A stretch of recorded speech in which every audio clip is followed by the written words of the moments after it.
Okay.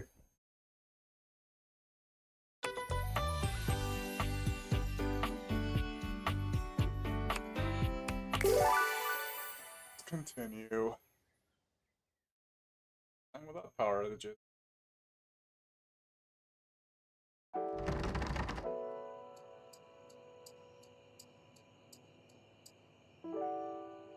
Right. Talked Shadow Lord 420XX.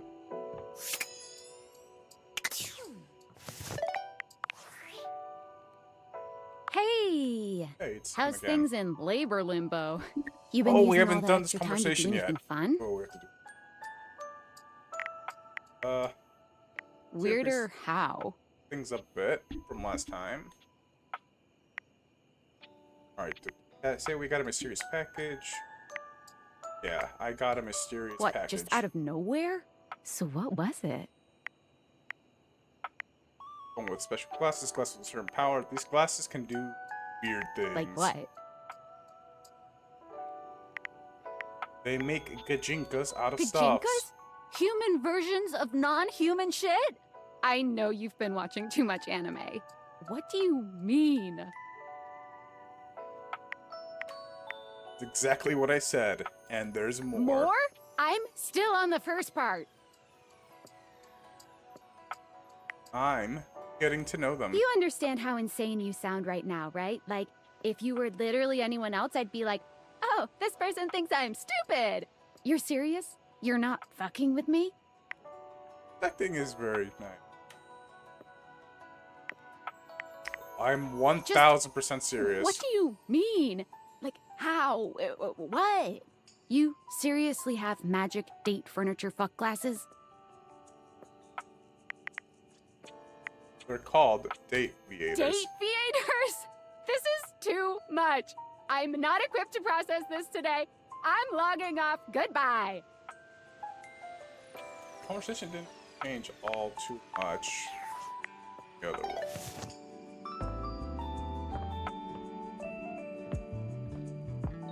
So there wasn't much that conversation to change, I suppose.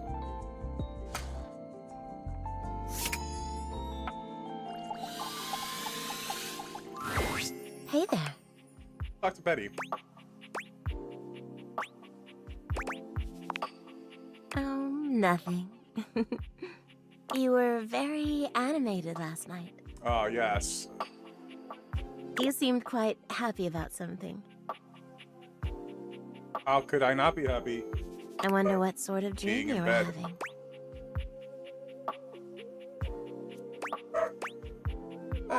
Wait. Last night we were visited by Nightmare. Don't be embarrassed. I'd love to hear all about it. Does that count as a sex dream?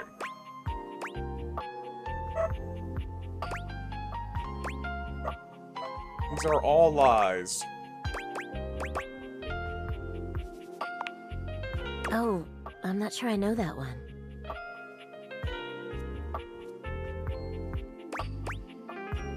It's a dark, gritty fantasy famed for its expository scenes with people banging in the background. Jesus Christ! Oh, well. I already like where this is going. I stormed the castle keep on the dragon back, burning my enemies to cinders. Ooh, then what? Only the Mad King stood before me and the throne that was rightfully mine. So what did you do? I banged the Mad King. I gave him the greatest head of his nasty royal life. Fucking shit. I had my dragon roast him. Okay, but like, I gave him the greatest head of his nasty royal life. Oh, yes. Yes. Good for you. You're lucky to have such fun and sexy dreams. I can't say I've been so blessed. Furniture, not dreams. Oh, well. You don't have good dreams? Not for a while now. I haven't slept well for years now, to tell the truth. But it's not something I want you to worry about, all right? All I care about is knowing you're sleeping soundly. I just want you to be comfortable and happy when you're with me. I hope you're satisfied. I am very satisfied. I'm so happy to hear that. I could talk to you for hours, but well, here's to pleasant dreams for both of us tonight. Ouchie. See you soon, or see you then. I can't wait. See you tonight.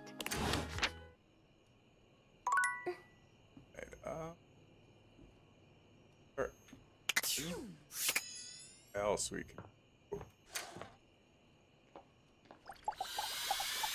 Will that even work? Oops.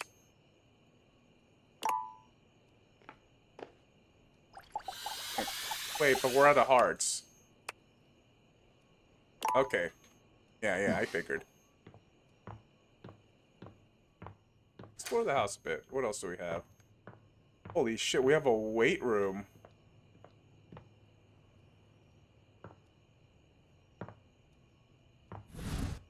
There is so much everything.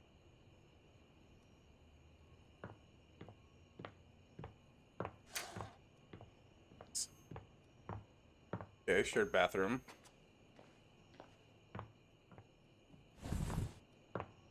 Coat hangers. Oh, there's some joke there. Squidward? Oh, it's an elephant. What?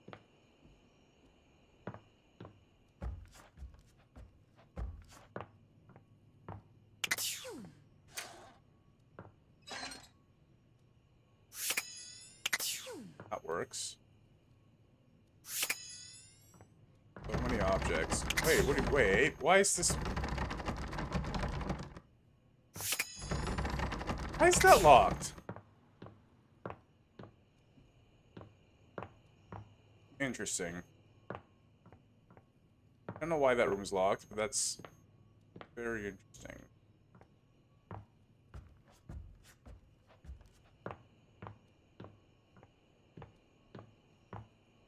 What else is in this house? Kitchen, laundry. Yeah, we've been most of that.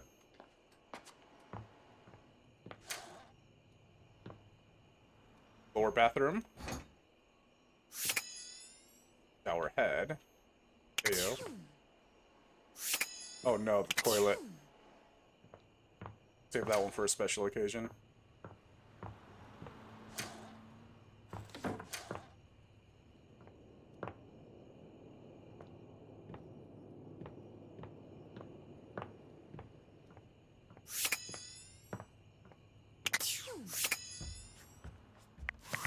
Let's see.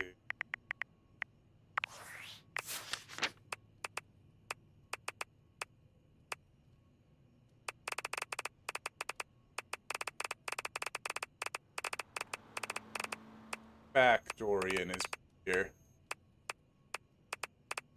Yeah, we'll get to the fridge next or today, I guess. Say next time.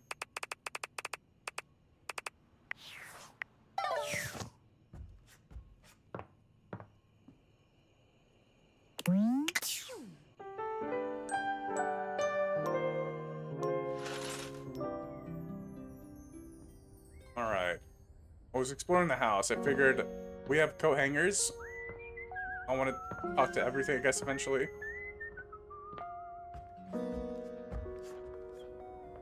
Ah, it's on my shirt, friend. Or sweater. You could just lower that instead. There we go.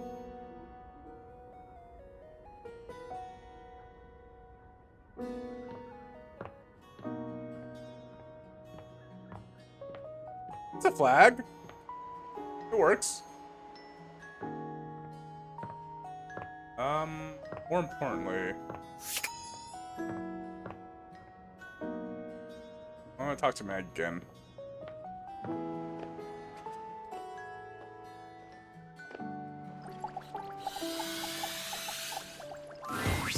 You'd hoped you'd meet your refrigerator, but it seems he's already busy with another twofer. guest.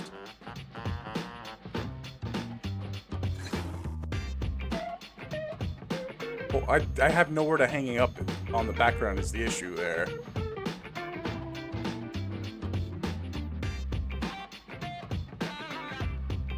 Freddy, this is all rather dull.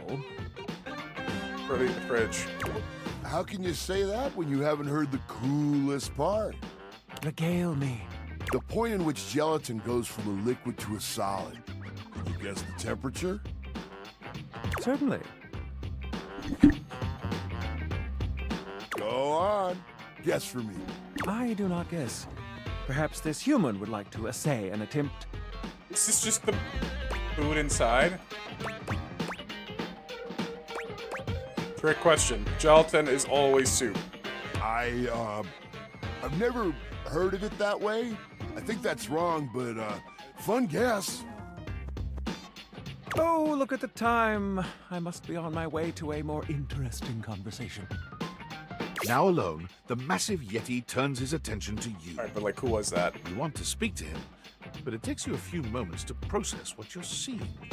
Yep, that is indeed a Yeti. Massive, furry, and decked out in his finest winter wear. Pie has a heart on it. No?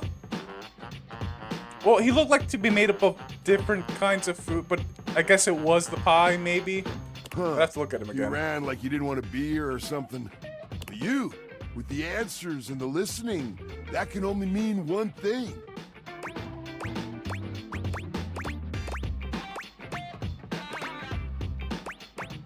You're madly in love with me. Well, yeah. But Oh, shit. not in an official kind of way. Oh, fuck. The fridge is a freak. It's that with you standing in the kitchen, I'm no longer the coolest thing in here. Oh, shit.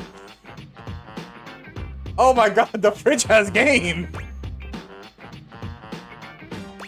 That was kind of sweet. Oh my god, I didn't That's expect me. to get Uno I try to reversed. be sweeter than that chocolate bar you've been hiding from yourself inside the butter drawer for the past few weeks. Holy shit.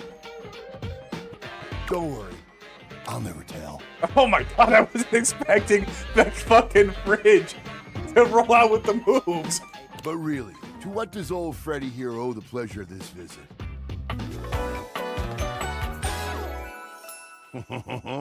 Freddy Yeti. Oh, did you make another order to Food Fetch? What did you get this time? Did you order sushi? Oh, I love it when you get those little rolls that you have the tiny bubbles on top. Yeah, right? No, wait. You know what we haven't had in a while? Burritos. But you might want to hold back on the beans because, well, you know why.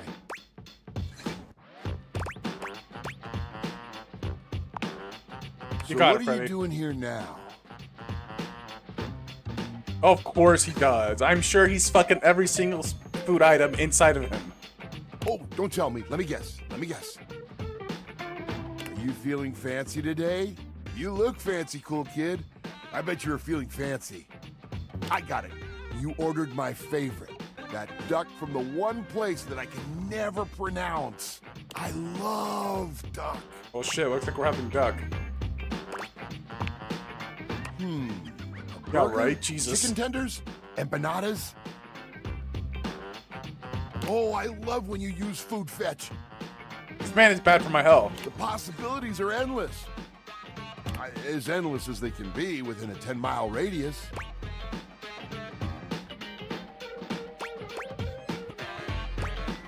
We have plenty of food here, don't we? Oh, sure. We sure do. You sound so adult, cool kid. We have food at home. But I guess you do still have stuff left over from the last few Food Fetch orders. I wonder what I've got. Let's see. You hungry? What can we get you? We've He's got those showing leftovers himself to from me. that Tie Me to the Moon place, the slice of cake from I Like Big Bunts, or the pizza from Pie on Life. Which will it be? That's interesting.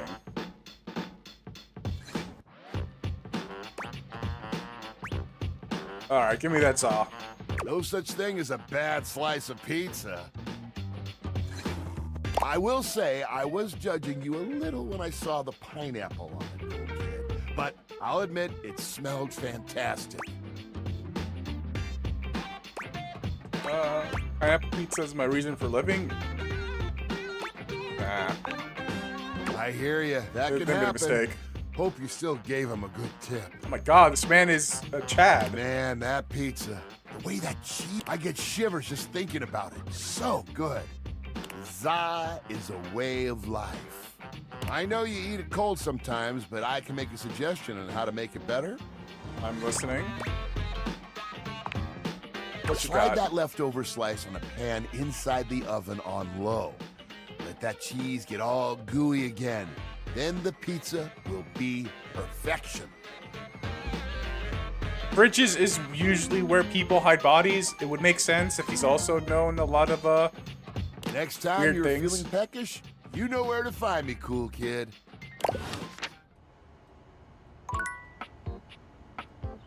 My man turned that around on me. I was trying to get into his pants, but he started getting into mine.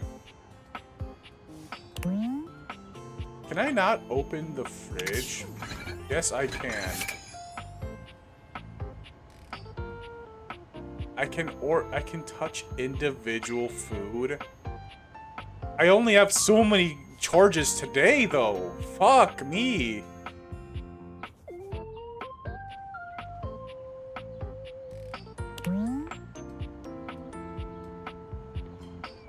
How do I close? How do I close? I was still in love vision. Alright, we have 4 charges left. Rumors. Read between the lines? Alright, we can talk to some literature. Calorie mate.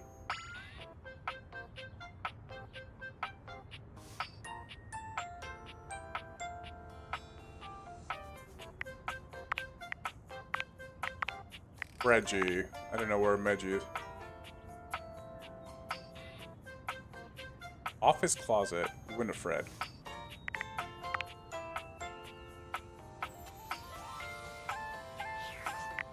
Alright, but let's go talk to the toilet. We gotta go apologize first, and then...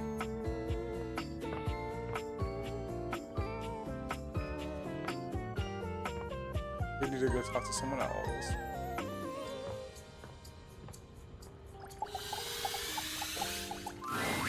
There's a strange Oh, rapper fuck standing in me. your bathroom where the toilet usually is.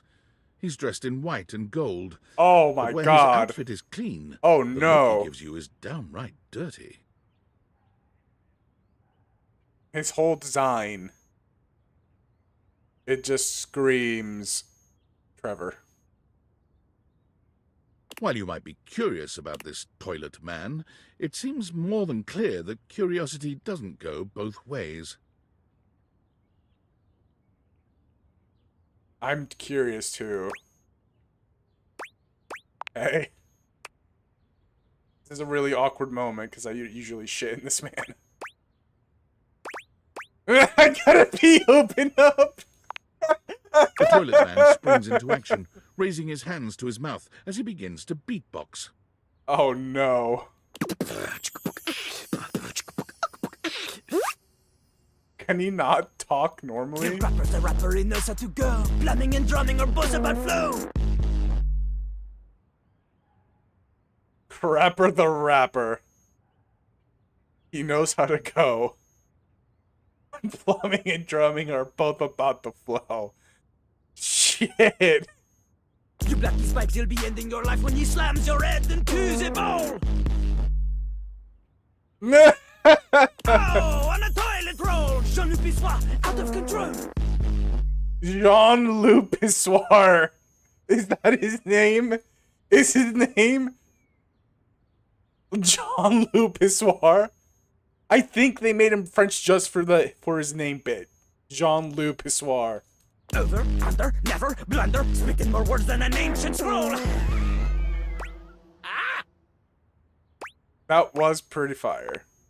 If only he weren't Do so not French. say dope to Lil Crapper. Dope is what the junkies hide in these cisterns of innocent toilets like Jean-Luc.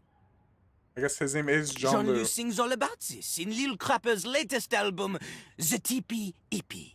I guess Jean Lu's his name. Little Crapper is his rap moniker. Anyway, you know Lil Crapper. You love him. Everybody does. Awaken 10 base game datables. You come over here as pizza. Or maybe you ate the pizza. You come to take a seat so you can deposit the food you eat.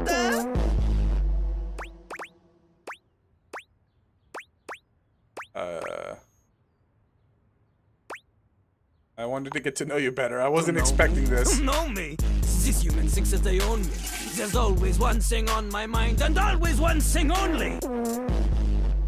I'm a rapper, the best you seen, a shining dream in porcelain. He's like a bidet, only spitting the truth, going down quicker than gin and vermouth. They call him a party mouse, letting the naughty out, but that's a way to appeal to the youth. Yeah, no, he's very good at what he's doing, though. I hate it. Consider me appealed to. Man, you ain't the youth. Oh, Get out shit. of here. Lil Crapper can't hang with posers, you know? It alters image. If you are a poser, you get out of Lil Crapper's face. You call me old? Maybe? Show me what you got. Show me. Show me Lil Crapper is not alone on this stage of tile and stone. God damn. I mean, we'll talk to Shower next. Not just rap. You need to show him that you can crap. Oh, he wants me to take good shits and good raps. I mean, I might get performing anxiety, but I'll try. Oh, you misunderstand him.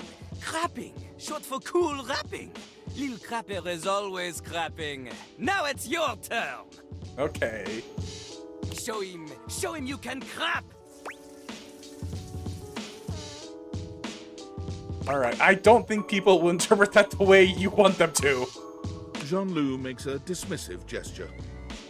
That is their problem. Lil Crapper, he is ahead of the curve. He is a wordsmith, eh? He is like Voltaire, French, and smarter than you. He's so On a insulting. related note, Voltaire was my number 2 pick for my nom de plume. How am I gonna learn how to rap? Not from Lil Crapper. Oh, Lil Crapper is not a teacher, he is a test. we gotta go find a way. Okay, I guess a You sub study on quest. your own time. You cannot keep up, you fat. If you can match his rapping skill, then you will be able to woo anybody.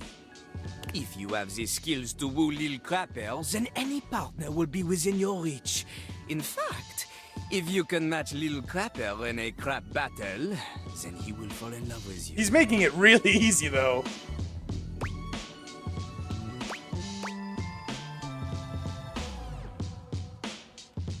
But all I've ever wanted is a pasty narcissist bolted to the bottom floor, bathroom floor. Cease your flattery. Lil Crapper's art is immune to all forms of We romance. gotta go look at unless the they books are eventually. accompanied by a Tomorrow we'll backing look at all the group. books. So, what do you think? Do you have what it takes to face Jean-Lu? Yes. Let's fucking go. Let's try it. You are wrong! Oh, I guess no. Jean-Lu knows you. You are the chatin, the kissless loser. Oh shit. John Lu going for the kill shots. You have enthusiasm for rap? Lil Crapper sees is but enthusiasm alone. She is not enough. The rapper, she comes from the heart, the deepest part of the system. Like that little rubber bit that comes undone sometimes and the water keeps running forever. You know, you need to experience life before you can spit it out in alternating phonemes adhering to some sort of a rhyme structure. As you are, you have no chance to defeat Jean-Lu, let alone match his rapier wit. You want to clash talons with these 2 gallon stallion? Go! Live a life worth rapping about! Return to Lil Crapper when you are ready. Alright, I guess we've been given a quest. Let's talk to the shower. Right? It's jarring to hear someone else's voice singing in your shower. I guess. After all, it- you haven't brought anybody home since you've Is been here. is all of them? But this isn't some. Is forgotten everyone in the cannibal bathroom the night before. musical? The Crappernade. His name is Jean-Loup Pissard. It's French. There's a singer in your bathroom, and he's using your shower head as a Oh, microphone. and Freddy the Yeti Fridge, While yeah. his singing may be less than professional, he certainly looks the part. He's intimidating. Freddy's smooth as shit. Hey, like, I went in to talk to the Fridge to flirt with him. And he fucking Uno reversed me, dude. He had me flustered. That man is smooth as shit. His handsome face is framed by glistening ringlet curls, and his clothing has a sterile, hygienic vibe, a stark contrast to the smoldering, sensitive artist you see before you. Hunka, hunka, wet hot love. Hunka, hunka, wet hot love. Hunka, hunka. Wet hot love. Oh, hey! Oh, jeepers. Didn't hear you come in.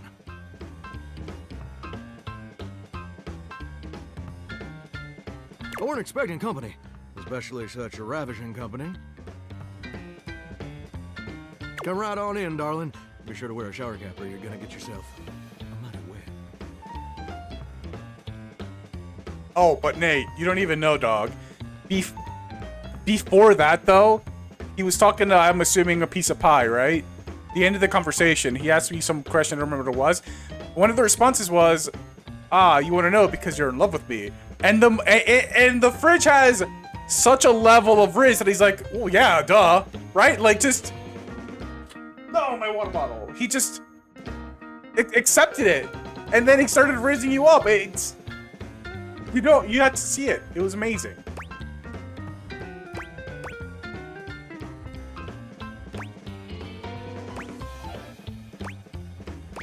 Glad I got that non-slip shower mat then. And a mighty fine sense of humor about you, too.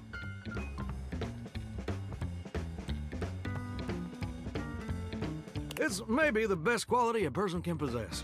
Right up there with calf roping. So far now. Alright, if you say so, Fridge. Elvis? Well, I'm just as happy as a pig in mud that you decided to stop on in. It's mighty nice to see a new face around these parts. Variety is the spice of life, as they say, and I can tell you're a healthy dose of paprika. Well, maybe you're more of a cayenne. I don't know. I'm probably just plain old salt. Listen, Mama, can't hate on a classic. Well, I reckon we'll have to get to know each other better to really find out. Man's trying to get on me as well. Thanks, bud. Well, you're mighty welcome. Name's Johnny Splash. Johnny Splash, huh? Whoa! Amazing. And I just want to make absolutely sure whoever saunters There over it my goes. way is treated with the most respect and hospitality a gentle shower like myself can offer. I'll leave a positive review. Now, don't that sound like a hilariously sardonic send-up to our crazy modern world? But being a shower, I don't understand the reference. Fair enough, he's honest. Here's what I reckon I do know, though. It's just real darn important that folks keep coming by. Truth be told, it can get kind of monotonous around these parts. You know what I'm saying? Tell me more. I like monologues. Yes, sir. The bathroom can be a frighteningly monotonous kind of place. Just duller than dishwater. Or toilet water, as the case may be. I mean, just think on it for a second here. Would you go to a bathroom to have yourself a good old time? To experience something new and exciting? To meet someone famous or important? Depends on the bathroom. See, Yeah. that's exactly my point. That's just not what your average bathroom is for. Your common bathroom is a utilitarian kind of joint. Sure, it's useful and consistent, but it ain't a particularly lively spot. Ain't no nightclubs in no bathrooms. You know what I'm saying? Maybe. But I flunked out of second grade. I'm absolutely. Again, depends on the bathroom. I'm gonna go with maybe, but I flunked out of 2nd grade. That's probably my fault. My dialect can be rap thick sometimes. Thicker than a syrupy stack of southern-esque allusions. Let me, try that again. Do you know what I usually spend all my time doing around here? Using the toilet? Heck, I wish. Truth is, darling, I spend 99% of my day sitting around doing absolutely nothing at all. Do you know how long it takes the average person to shower? It's about 12 minutes. Yeah, that's actually a pretty good that's answer. Positively accurate. It takes the average person 12 minutes.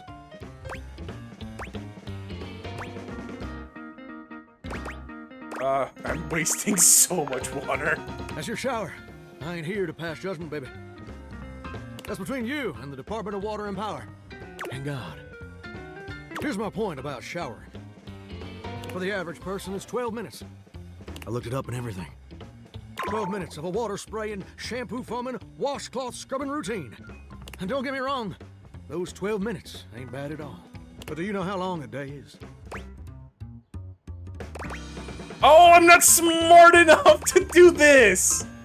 Oh, shit! This is the first time I've seen one of the checks here. Okay, that's interesting. Okay, yeah, no, but actually, I'm not smart enough to answer this. Absolutely no idea. Well, get ready to have your mind blown, darling. 1,440 minutes. Which means my job is quite literally just 1% of my day.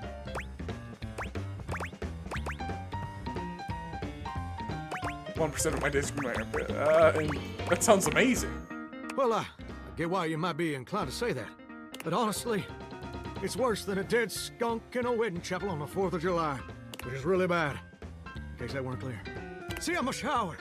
If I ain't being used, it ain't like I can just get up and go boogieing down at the dance hall or something. I can't just hop on over to the malt shop for a milkshake and some light canoodling. Noodling. Oh. No, I'm just here. Perpetually stuck in this humdrum, go-nowhere existence. Do you know how that makes me feel? Terrible. You're gosh darn right. Sorry for swearing, Mama. It makes me feel unfulfilled, listless. I enjoyed there's such a stark difference between the toilet and the shower. I was expecting the toilet to be more like the shower, where he's kind of depressed. Johnny Splash.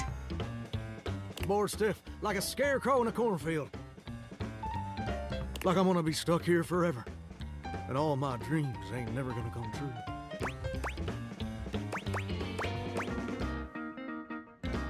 Alright, but like, what are your dreams, Mr. Shower? Gosh darn it. Did I go and say that out loud? Tell me your dreams, Johnny! Listen, I don't prefer to talk about it. There just ain't much reason to have your head up in the clouds when your pipes are firmly bolted to the drywall. Some people get to have dreams, but Johnny Splash gets to waste away listening to leaky faucet strip. And that's all there is to it. Please, Johnny, tell me your dream! Oh, what the heck? You done twisted my temperature knob. Hey, yo? Now, I reckon I usually don't do this, but you got a trustworthy face. Plus, I'd be lying if I said I wasn't just a little bit sweet on you. Yo, Johnny. So, I'll tell you my super secret dreams on one condition. Oh, no! Ow! Excuse... 0 out of 60?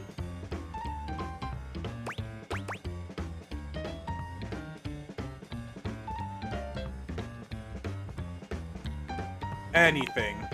Come back and visit me again tomorrow. Show me this Alright. ain't some meaningless. Come back around, and I'll share with you the secret I ain't never I will, shared Johnny, with I anyone promise. else before. Hope I'll see you then. Now you better mosey on out of here quick. Plumbers are coming soon to fix my... Okay. The outside... Wait. Okay. Wait. The door is not the same as the rest of the shower. Fuck. I guess we... Yeah. Is that... The plunger's different from the toilet, but you're being warned by the toilet! Alright. Let's talk to you. We'll hold off on the plunger for now. Let's talk to the door and then we'll talk to bed. Oh, wait. I guess not. I guess it is... Yeah, okay. Interesting. I wonder if the plunger is the same as the toilet then. Yeah. Why won't it be highlighted together then? Shit.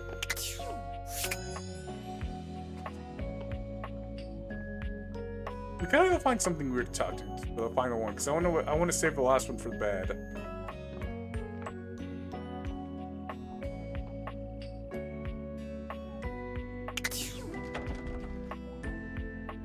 Actually, I know what to do.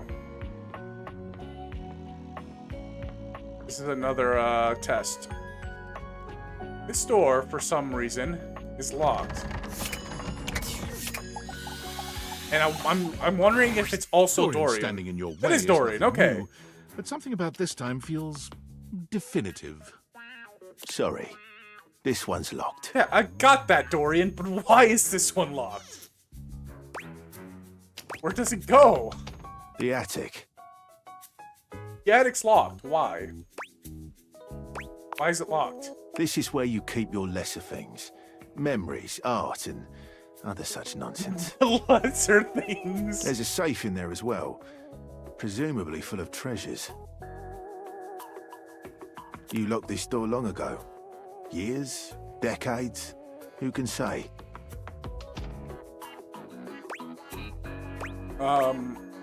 I can say, actually. What do you say? I want to open the door. I'm super bad remembering where I left my keys. That's right. If only you had a skeleton key to get me to open again. Dorian's blushing, though. Until you find a key, I will remain locked. Okay, so, second side quest. We gotta go find that goddamn key.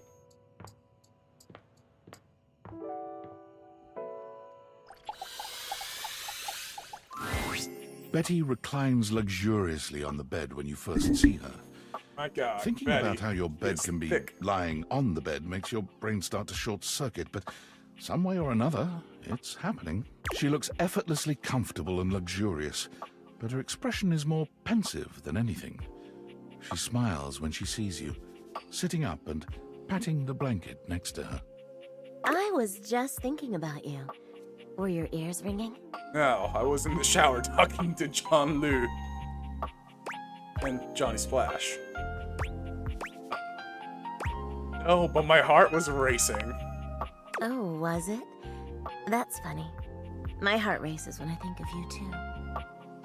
Well, since you're here now, maybe you could help me out a little.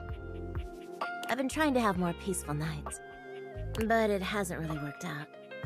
I spend a lot of time before bed indulging myself in some detailed fantasies. I'm listening. What sort of fantasy? No. Go on. I have this crush who doesn't seem to notice me. Sometimes we're so close I could just reach out and kiss them, but nothing ever happens. So, in this fantasy, I tell myself I'm finally going to get their attention. I do all kinds of things. Maybe one night I touch myself and call their name when they're next to me.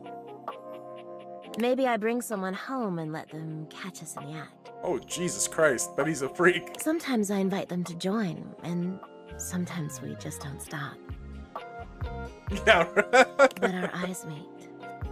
And they know that when I'm gasping and moaning someone else's name, Oh, no. what I really want is to say theirs. To let the entire house know who it is that has me so worked up.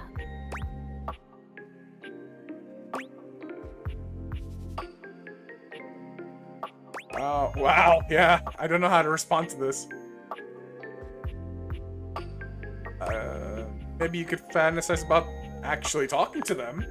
Well, that's not very sexy now, is it? Oh, it's not. Much better to pine. I've got all sorts of fantasies queued up for every night. But no matter how much material I feed my brain, I never seem to carry that blissed out warm feeling into my dreams. Yeah, right? Jesus I Christ. tried getting into lucid dreaming for the longest time, actually. I practiced for years. But it never worked for me. Not once. That's really too bad. Oh, you know what? Let's flex on this bitch. I'm actually an avid lucid dreamer Really? myself. Ugh. It must be wonderful getting to choose what you see when you close your eyes at night. Well, nightmare. But there's no point in dwelling on it. Ah, well. My lucid dreaming attempts are long behind me now. Good question. I do wish I could get a Oh, I little wanna say peace at pretty night, high. That's all.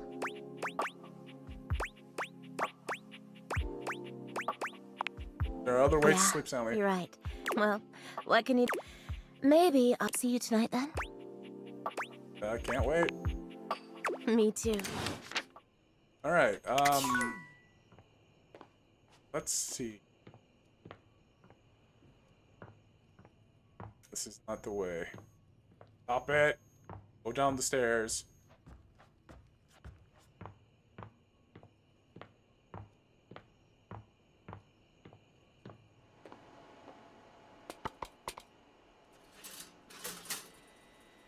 I'm making toast.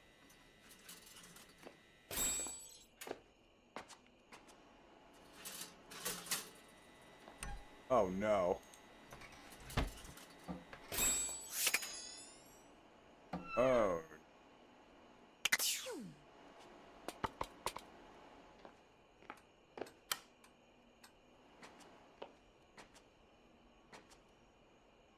Is there a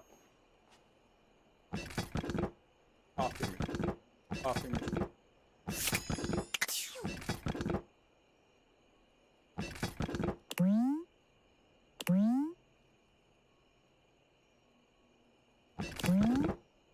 I not drink coffee. Oh, look at that.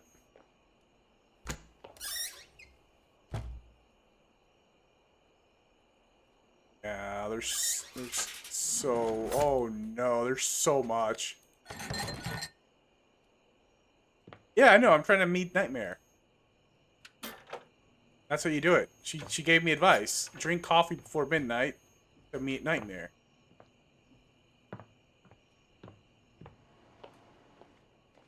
Dog, I'm trying to romance the concepts.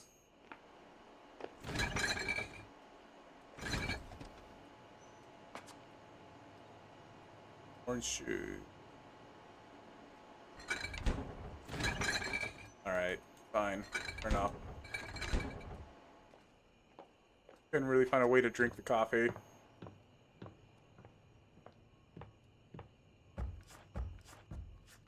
Though it's good to know that the bed has a cuck fetish. Or a cucking fetish, I should say.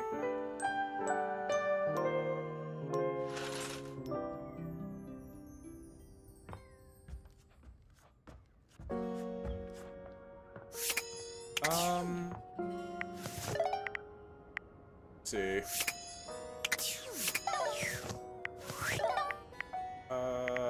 Rumors. Team Queen.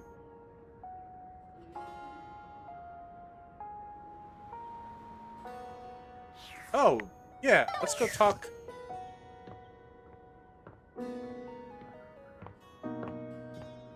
Maybe. I guess we need to find out about Johnny's dream first. Then we'll talk Johnny to the other is one. in his own world when you come upon him, his handsome face creased with a frown. He's talking to himself rather than his usual singing, counting things up on his fingers and running a hand through his curls. Boiler. Next. Seriously, the route needs replacing too. Heck, I ain't got time for that. Hey, Johnny. Gorgeous. You came back. What a surprise. You should know, Johnny, I shower every day. I reckon I didn't think you would.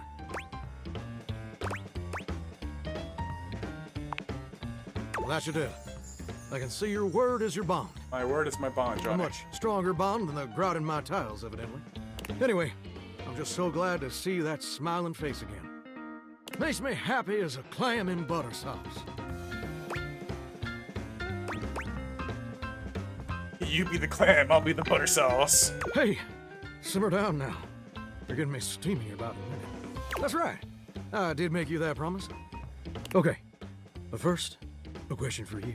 You're not a big-time record producer, are you? Oh, okay. No. I'll see. See. I'm just sorry you're not a big-time record producer, too. Then I'd be sweet on you, no question.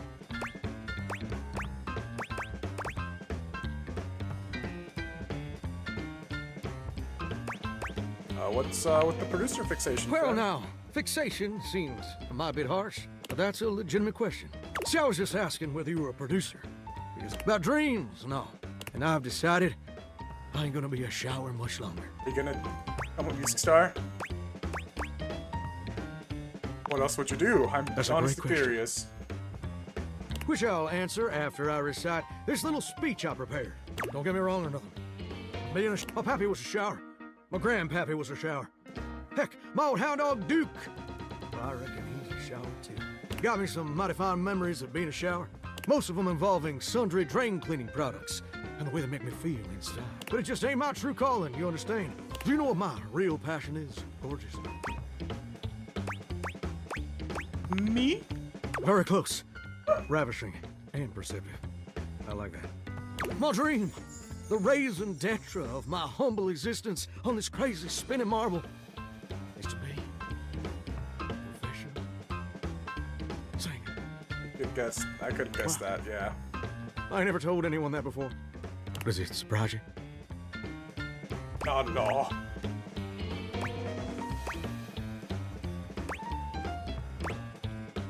No way. That's so cool. Well, it's the truth. See, ever since I was a little baby spigot back in Nashville, rocking on my mama's knee, all I ever wanted on this great green earth was to be a superstar. I like that this shower is canonically from Nashville. I wonder if it was made in Nashville. Like my heroes, Elvis Parsley, Lady Wawa, and Chris Barron. Oh no, And not ever since Chris then, Barron. I've practiced whenever I can. Watched every video tutorial there is. But there's just one problem. All right. Let me let you outside.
Nate, I'm gonna gloss over Elvis Parsley so much. And there's nothing you can do to stop me from glossing over it.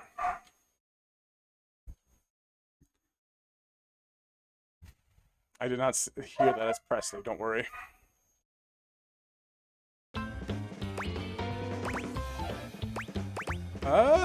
Who's Chris Barron? Yeah, That good. ain't particularly important right now. What is important is mighty embarrassing. But my problem is, I'm just too gosh dang insecure. I want to share my love of music with the whole wide world. I want to be recognized for my talents. But every time I think about putting myself out there, I just fall to pieces.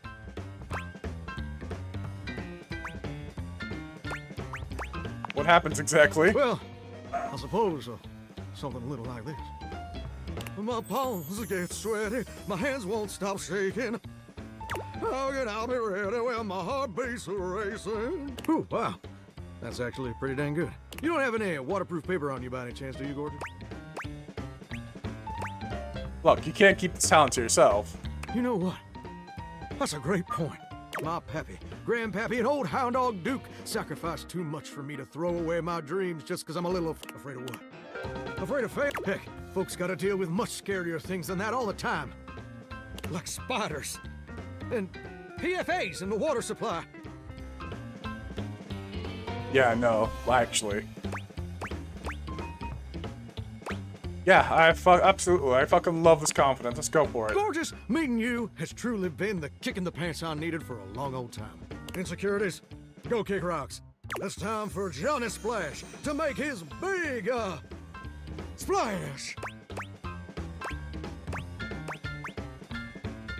Amazing. Do you have a plan yet? Oh, absolutely. It's time to finally get out of this humdrum shower life and go full steam ahead. First, I'm gonna just send a message to my boss and tell him I quit. And that his hairstyle can suck eggs. My God. You're 34 now, Daryl. Time for an adult haircut.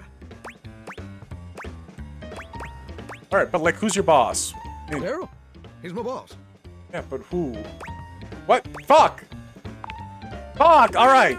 No more multiple conversations until we get our goddamn levels up, because I'm missing key points. So dang nervous, but I feel swell, you know. Though, either way, now it's done. Record my audition for American Maestro. All right.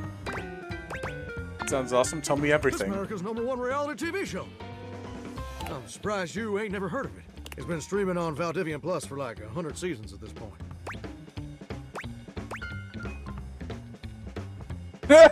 Look, TV conflicts with my troglodyte lifestyle. Oh, I hear you, darling. This modern computer world can be right overwhelming. What with all the satellites and keyed boards and whatnot. But you really gotta check out American Maestro. It's a singing competition series where the best future pop stars of America duke it out. I gotta vocally sneeze. speaking, for the chance to be crowned America's Maestro. You're exposed to an audience of millions. It's always been my dream to compete, and hopefully, to win. Can I count on your help? Fuck it. In for a penny, in for a pound, you know? Without question, let's chase your dream. Amazing! I'm just so, gosh dang excited. All right, I'm gonna go get rehearsing and get started on my application. Can you meet me back here tomorrow to record my audition? After all, you're my inspiration. Oh shit, let's do it. See you tomorrow, gorgeous. Event! Alright, but first, Steam Queen. Hey, you big, gorgeous, thick. You gave me hot water. Normally, you try to avoid dealing with your water heater. You're no plumber, after all.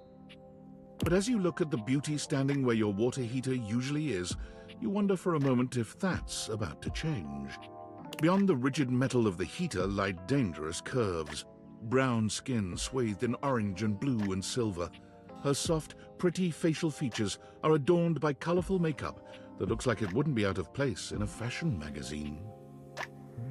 She doesn't seem to notice you at first, but when she does, she lets out a sharp scream. Understandable. Bubbling boiler rooms. You scared the living. It takes her a moment to calm herself down. She fans at her face with her hands, exhaling loudly. Got me flustered is all. I wasn't expecting any visitors. Last folks who lived here only came down when the pilot light was out, which wasn't often. That's okay with me. I'm made of the good stuff. Southern made and made to last. Oh shit. You look like equality. Your eyes don't lie to you. I'll tell you that much. Here I am just talking and you don't even know my name. I'm Winifred. Nice to meet you. How you doing, sweetheart?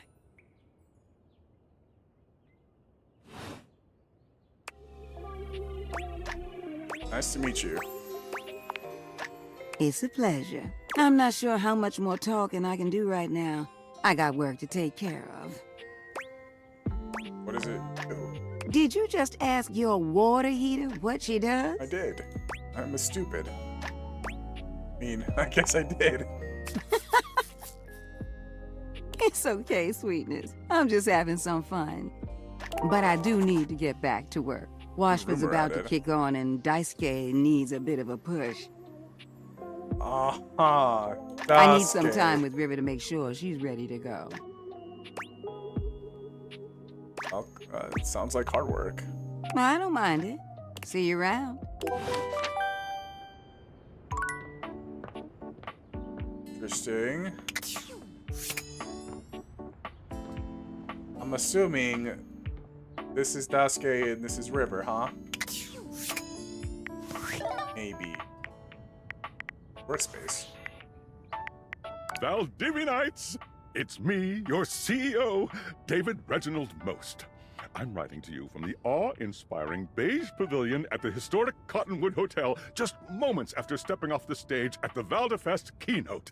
Let me tell you, the room felt positively electric. And not just tonight, our consumers, employees, and shareholders were absolutely buzzing at the launch of Valdivian's newest initiative. Bigger than a self-driving stroller. More revolutionary than Peninsula.com. Tonight, we unveiled to the world our strategic partnership with the U.S. government's Department of Overseas Violence. Shit, that's a While big the department. specifics of this groundbreaking collaboration remain on a need-to-know basis, I'm looking at you, Erwin, in product development. We are confident this partnership between the world's most exciting corporation and the most deadly military on Earth will absolutely thrill, inspire, and delight Valdivian superfans the world over. For everyone who helped produce or even just attended this year's keynote, please find me at the after party so I can thank you personally. I'll be parked all night next to the Virgin Mojito Bar between the fax machine and the crawfish buffet. Semper Fi!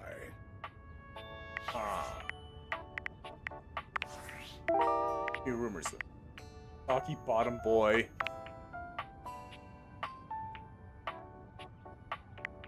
Wetter is better.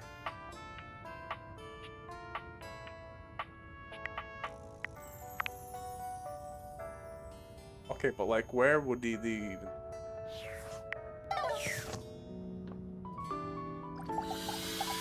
That sucks.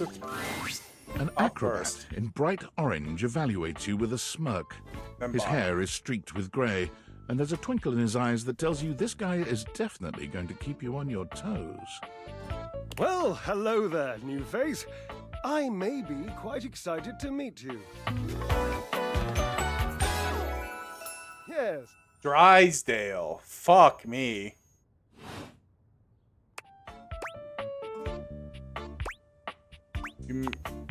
I have a voluptuous suspicion that may be the emotion I'm experiencing.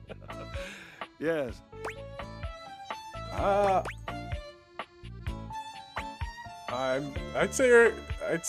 I'd say be excited. I'm pretty cool. Well, how can I know for sure? You might turn out to be fabulously interesting, in which case, yes, I am thrilled. Pass the show. Or you might, in reality, be a dud, a wet blanket, a bore. Maybe. That happens, and I've already committed to excitement. I'd look like a bit of a moron now, wouldn't I? Definitely can't risk looking like a moron. Can't, shan't, won't. Dignity is key. This man wearing shorts. So, tell me, am I excited? Or am I already sorry I asked? And keep in mind, when I'm disappointed, my finely toned trapezii tend to flare unexpectedly. Excuse me?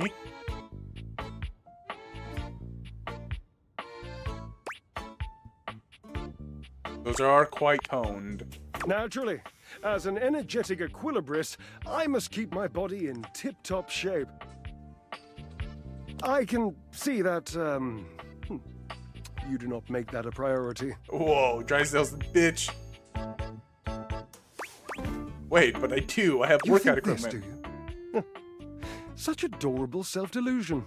Why is every person Asturian plays a cunt? Indeed. I am an enthusiast for anything that challenges all sides of my glorious vessel. You work out exactly.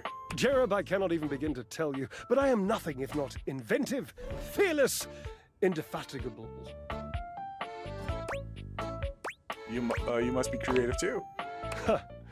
Devilishly so. I haven't given up hope that I'll yet be able to craft a perfect metabolic masterpiece. Using only what's in the laundry room? Gasp. I've had a sudden flash that I should feel excited, but I am not sure why. Explain yourself, brain! Oh, no, wait. I figured it out. Oh, that's more points for me. Huzzah! Would you, my new lovely acquaintance, like to help me create the perfect challenge for my body and mind?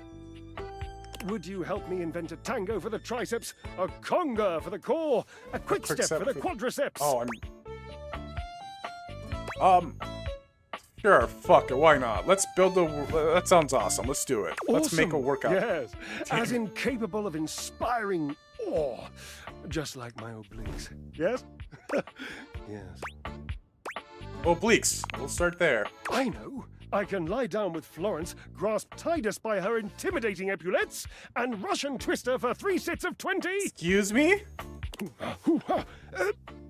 What do you think?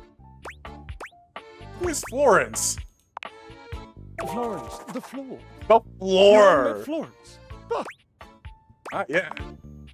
She and Mare Celia are my 2 favorite dishy divas. Mayor Celia, the ceiling. We get together, a little lambrusco, raise a little hell. She hates working out, but I'm absolutely sure she'll support me. Oh, I made another joke. That one wasn't even intentional. What do you think? Titus. What is that? Yeah. Titus! The detergent! Fuck. If you think I'm dramatic. Fuck. What do you think? How about a hanging knee raise instead? Oh dear, no. I don't think that's a good idea. Uh-oh, why? Darling, where would I hang from? The door frame. Dorian? Have you seen him? A slice a la mode.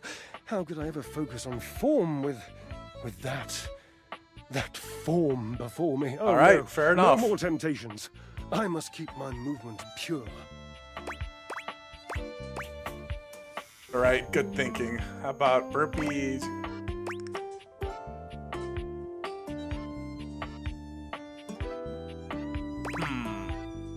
Right, how about burpees? Ah, you are a cruel taskmaster.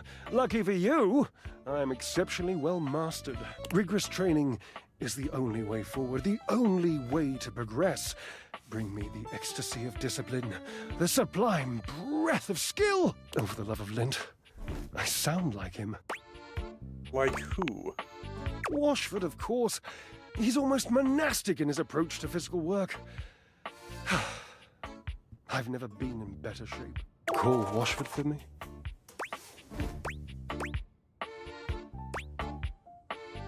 Wait. You're basically on top of each other and you're not talking? Yes, obviously.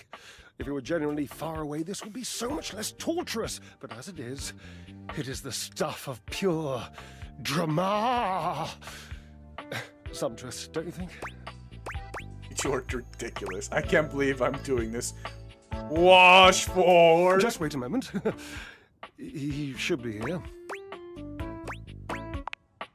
Say nothing or wait. Appears your pipes are not glorious enough to traverse the great distance that's still... You'll have to use your feet. Not as glorious. Slightly floppy, really, but hopefully effective. Have at it! All right. I guess.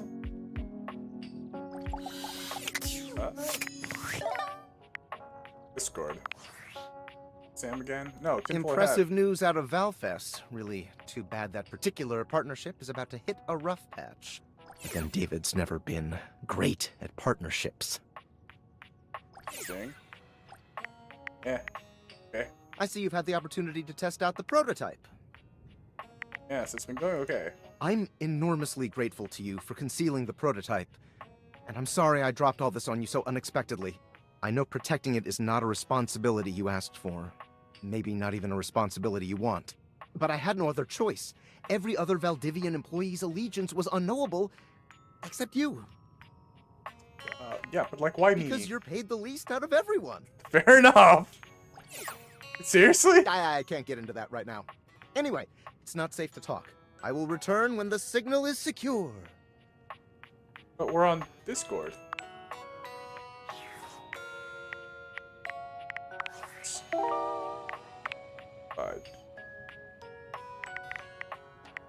A podcast? Oh, die.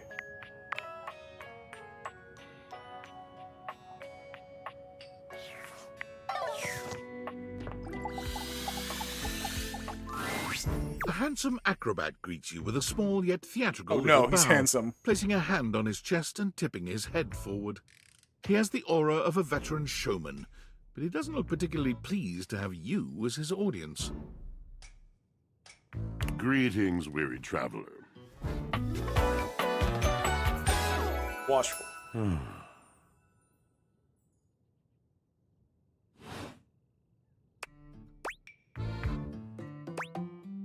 Greetings. You seem taken aback. Quite natural. It was not my intention to frighten you, though I grant I'm known to be a disquieting presence when I'm in a mood. His little window shows his abs. A mood, huh? Like a good mood? Tiger, tell me your little gray cells burn brighter than that. Ah, it's a bad mood then. Yes. Yes. A long and solitary bad mood. I don't know, but it does sound familiar.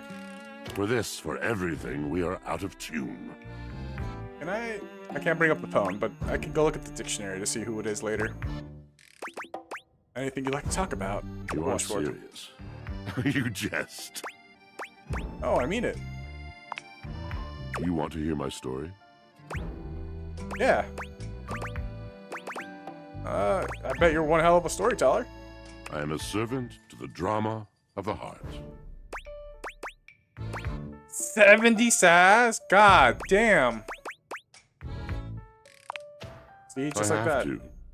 It isn't something I chose. I'm intrigued.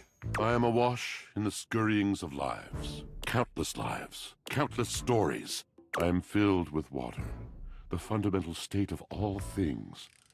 Water, the tears you cry when you are born, when you are made, when you are broken. It is the sweat that drips from brows and shaking knuckles in alleyways, in schoolyards. It flows over its own frozen self down dry and grateful throats. It drops from noses in blazing sunshine onto lemon-printed bathing suits. It is the wellspring of ancient secrets, held in rough clay bowls. I am surrounded by it.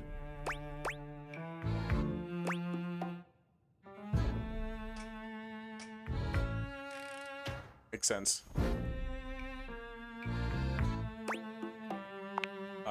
That's just it.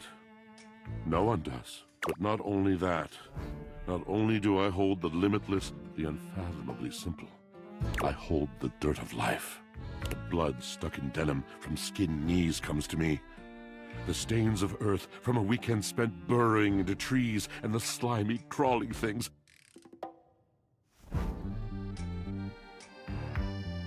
The makeup smeared onto shirt collars and cuffs. Got so streaked many voice mascara, actors in this. And embers of a lipstick that blazed once. All of this comes to me to be absolved. It may be dissolved, but it does not disappear. It cannot. Nothing does. So what happened? I must keep it all. It is a vast treasure house of memories, of senses, and it is safe with me. But how can I, just me, survive that? How could anyone bear the weight of that much life? I don't know. It is the words. It is language. To be able to communicate, to share the burden. It is poetry that keeps me afloat in my own sea. So dramatic.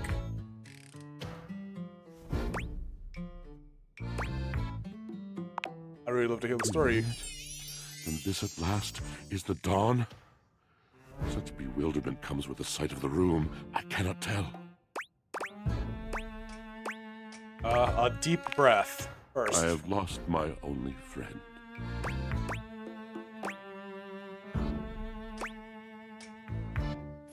Not sympathetically. Purse eyebrows sympathetically. Or we can sigh sympathetically.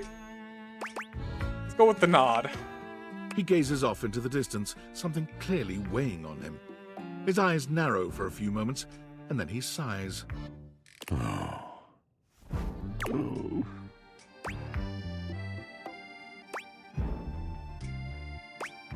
Was that it? Yes, my God, haven't I done enough? Yep, bravo, but I still don't get it. Drysdale. He was a phantom of delight when first he gleamed upon my sight. But we are quite forsaken. Alright, what happened? We were a duo. An acrobatic team rivaled by none on Earth. We were swift, smooth and strong. I wish you could have seen him fly. To the vault of paved heaven. Our performances were legend.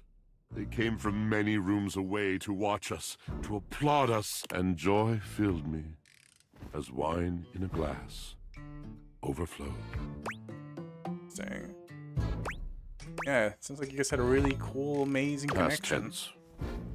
But the physical connection between him and me, it is like nothing I have ever known before or since. Jesus Christ. I could really go for a glass of wine right now. I no longer partake. Wine was something I shared only with him. Like so many other things. Interesting. He does not need poetry like I do. When he talks, it is a breeze to my tempest. And to him, my tempest seems but a suggestion. A rumor of rain in another man's country.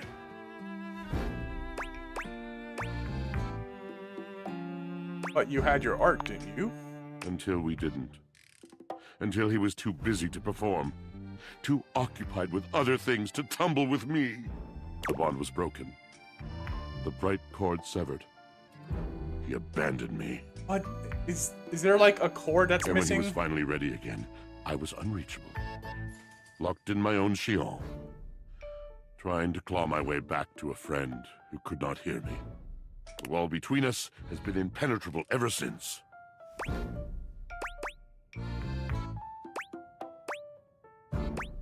I don't know. I'm trying to see why you haven't talked. Yes, it's been years.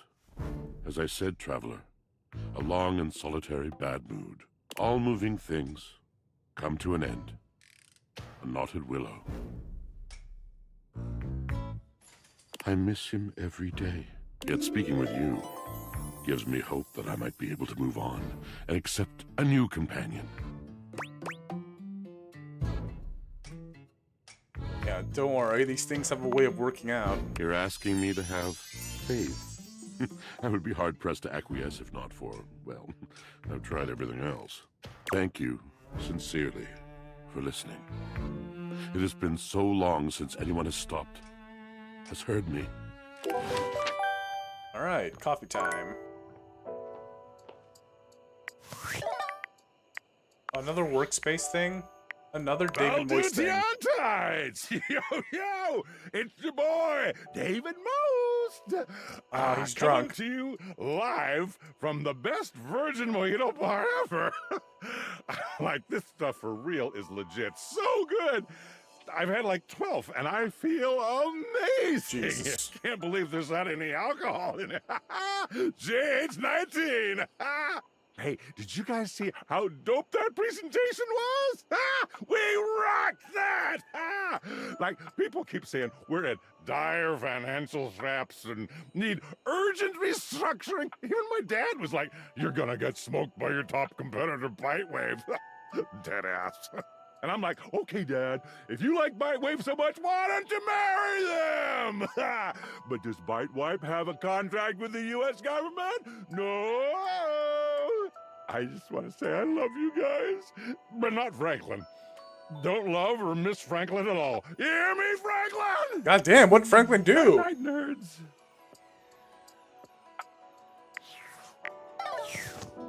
Hello, coffee. A charming barista grinds coffee in your kitchen, working so I wasn't busily expecting she this doesn't look. even seem to notice you. You stand there for a good few minutes before she spies you, startled out of her intense focus. Oh, hi there. Welcome to Roofbacks, the home of all your coffee needs.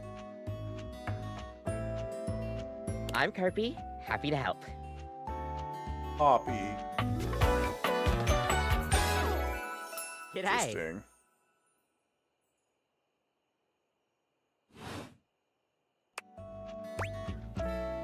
So, you're my coffee maker. I, sure am. Here to make your day just a little bit brighter with a touch of coffee. Gosh, that never gets any less awkward to say. What can I get for you today? A latte. Sure thing. One latte coming right up. Kopi gets to work, grinding and pouring and mixing with an impressive Franklin speed. did nothing wrong. And voila! One latte just for you. Is there anything you'd like to know about the latte? Yeah. What is the latte? Oh! Well, a latte is your pretty standard coffee. It's a shot of espresso topped with steamed milk with just a touch of foam. Some people think it's basic, but I think it could be a hard coffee to pull off if you don't know what you're doing. If you put in too much foam, you're going to be making a cappuccino instead. Definitely underrated. Yeah, you get me. We'll see you next time. Oh. She was right. We needed to take a sip of a coffee. Which means nightmare time. Oh.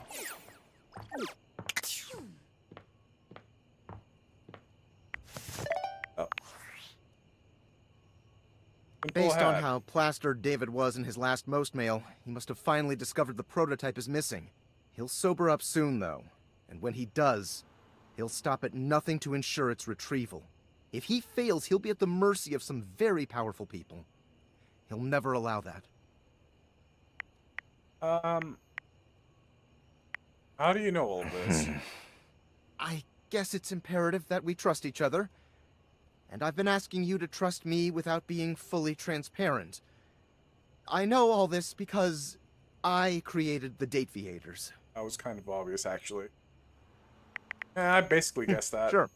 Whatever. Anyway, I can't talk now. I'm stealing coffee shop Wi-Fi, and the barista finally noticed I'm only ordering tap water. Remember, under no circumstance allow David to know you possess the prototype. What a bastard. Going to a coffee shop and not even ordering a cappuccino.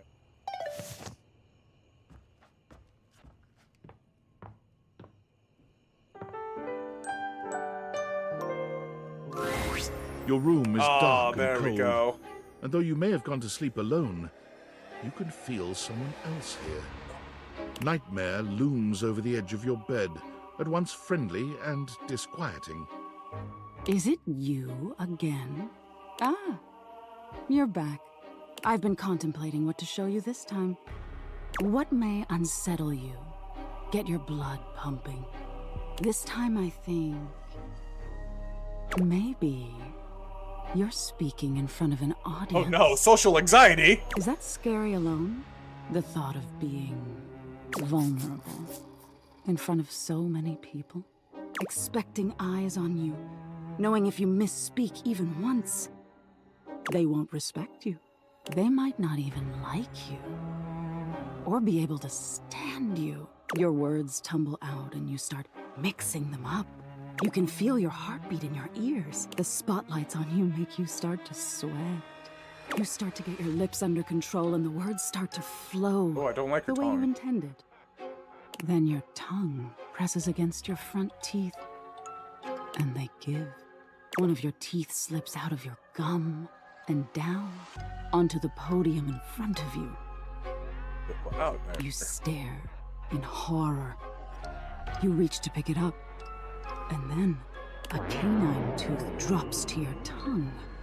You let out a petrifying, guttural scream as your own teeth fall loose from your gums. Fellatio.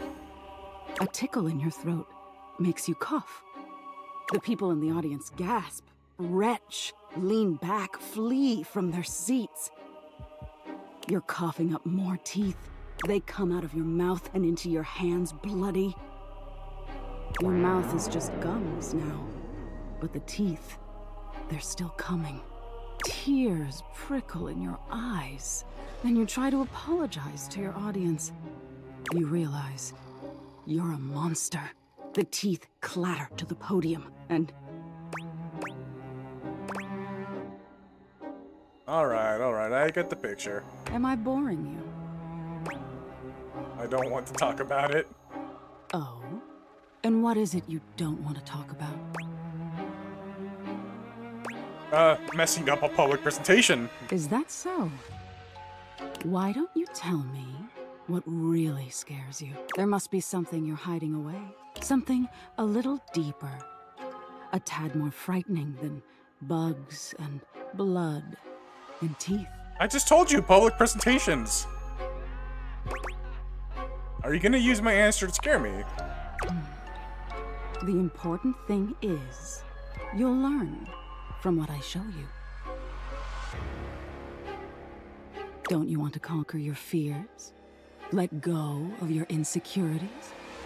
I'm afraid of abandonment. Interesting. We've all lost someone, haven't we? But for you, it's not losing the person. It's being left that's terrifying.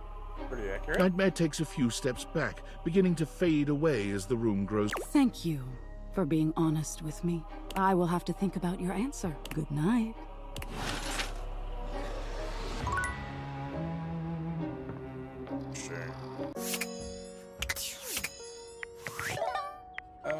Birds. Fire calling.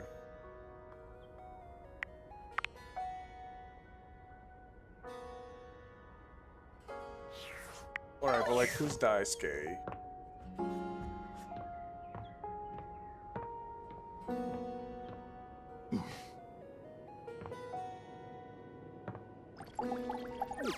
Guess I can't just look straight up. I guess I'll just try the ceiling first. Fuck it, why not?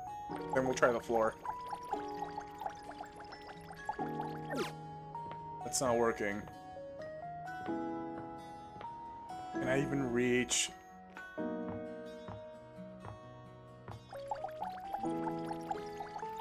I can't reach.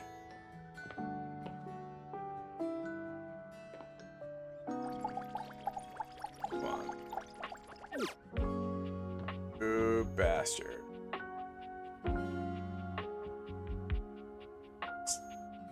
Alright.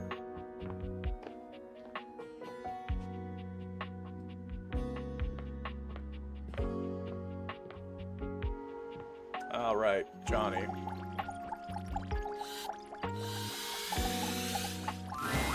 Johnny is smiling even before he sees you. You've never seen him. Well, hey there, gorgeous. I'm so glad you're back. I've got some incredible news. Duke, stop biting you? Something even better. So, after you left the other day, I went ahead and submitted an audition tape to the American Maestro casting directors. I know we were supposed to do that together, why not? But I was just too darn excited to wait.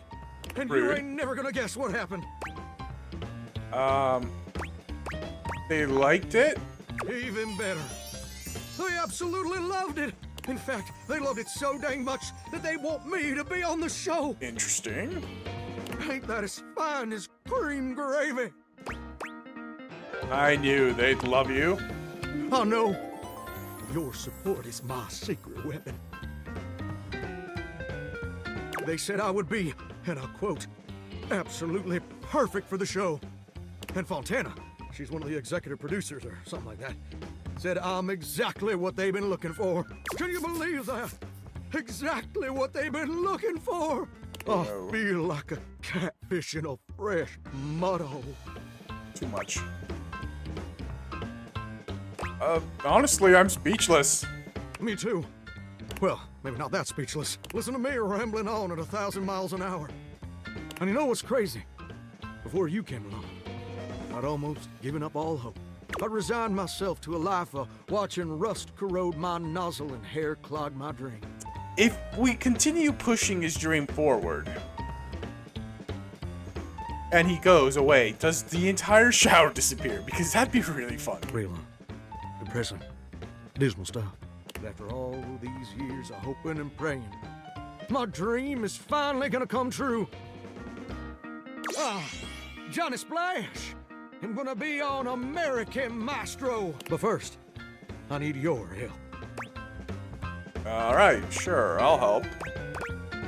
What's, anything to help? Perfect! Now, his first performance is obviously a big old deal. It's the cattle call episode. So I still need to impress the judges enough to ensure I don't get eliminated right off the bat. So, I want to make sure everything about my performance is as clean as a hound's tooth. I was thinking maybe I could sing a few bars for you.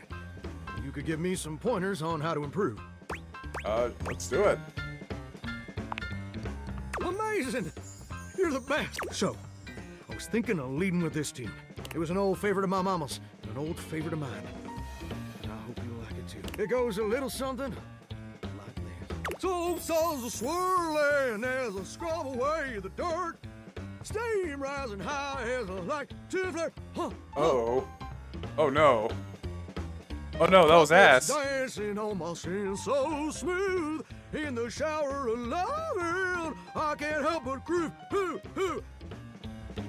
I'm a shower in my feeling good, so grand. Singing in the shower with my so hand. Oh, baby, you're gonna let me shine. I'm a shower man, you're gonna make me mine. Well, what do you think? Okay.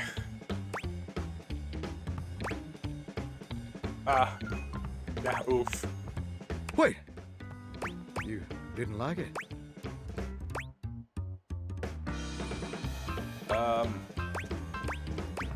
Okay, well, we'll get you some auto-tune, dog. I can't believe you know what I think. I think you're just jealous. I'm jealous of salamanders because they don't have ears. Dare you? I can't believe I didn't know that the world also acknowledges my talents. You're just afraid you're not gonna be special to me anymore. And I can understand being insecure. But I can't forgive you trying to clip my wings just when I'm starting to fly. I thought you were different. But now I can see you're no better than Duke, my old hound dog. I am You so also sorry, said my Johnny notes were Splash. flat. But Duke lacks the cognitive ability to appreciate my talent. And apparently so do you. I think you need a little more practice is all. Enough! I don't have time to keep rehashing this with you. I'm on in less than an hour. They're letting me perform via video conference because I'm a shower and I couldn't come into the studio. Obviously. Also, I couldn't find a suitable pet hotel for Duke's very specific dietary restrictions. There were a lot of issues. Please don't be like this. Look, I better go. I'm sorry things had to end. I really did like you. And you changed me in ways I never thought possible. And I'll forever be grateful for the contributions you've made to my personal growth. But how about if I watch Duke for you, you do friend? that. All right. You're right. I am being way too dramatic. I didn't mean all that, and I'm sorry for overreacting. This just means so much to me, and the pressure to succeed is so dang overwhelming. Maybe we both just need some time apart to calm down and think things through. That's, a sweat dog. How about this? I gotta go get ready now, but in a few days, my episode is gonna end. Why don't you come back over then? We can share some bourbon. Just you and me, and maybe Duke. I promise you won't want to miss it. I really like that. Oh, Can't wait to see you again. Alright. That is horrifying.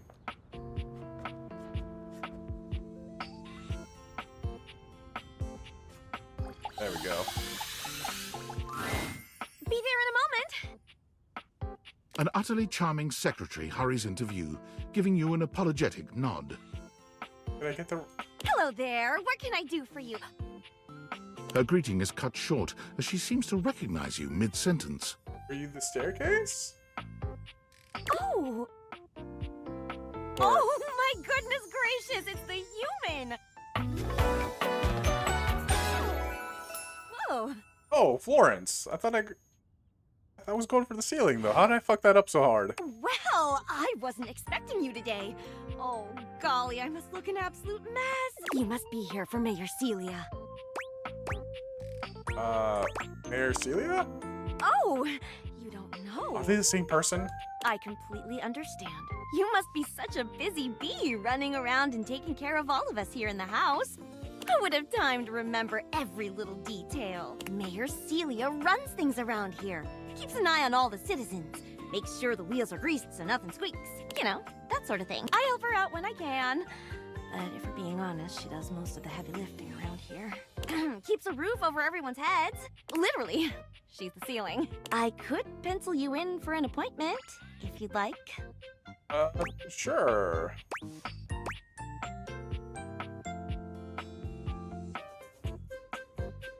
Let's do that one. Oh, well... She twirls a strand of dark hair around her finger, blushing sweetly. Would you care for some tea while you wait? Sure, why not? Yes, please. Perfect timing. Just so happens I've got a kettle all nice and ready. How do you take it? Plain is okay? Or plain is okay, yeah. Coming up. I'll use the nice cup since you're a VIP. Don't tell the others, though. Wink. Probably could have just winked my eye instead of saying it out loud, huh? Yes. Florence stumbles, pitching forward onto her hands and knees. The tea spills all over the floor, though thankfully the cup doesn't shatter. Oh, no. Gosh, that just spilled everywhere. Right on the carpet of my good jacket. Oh, that's gonna stink. I'm so sorry, dear.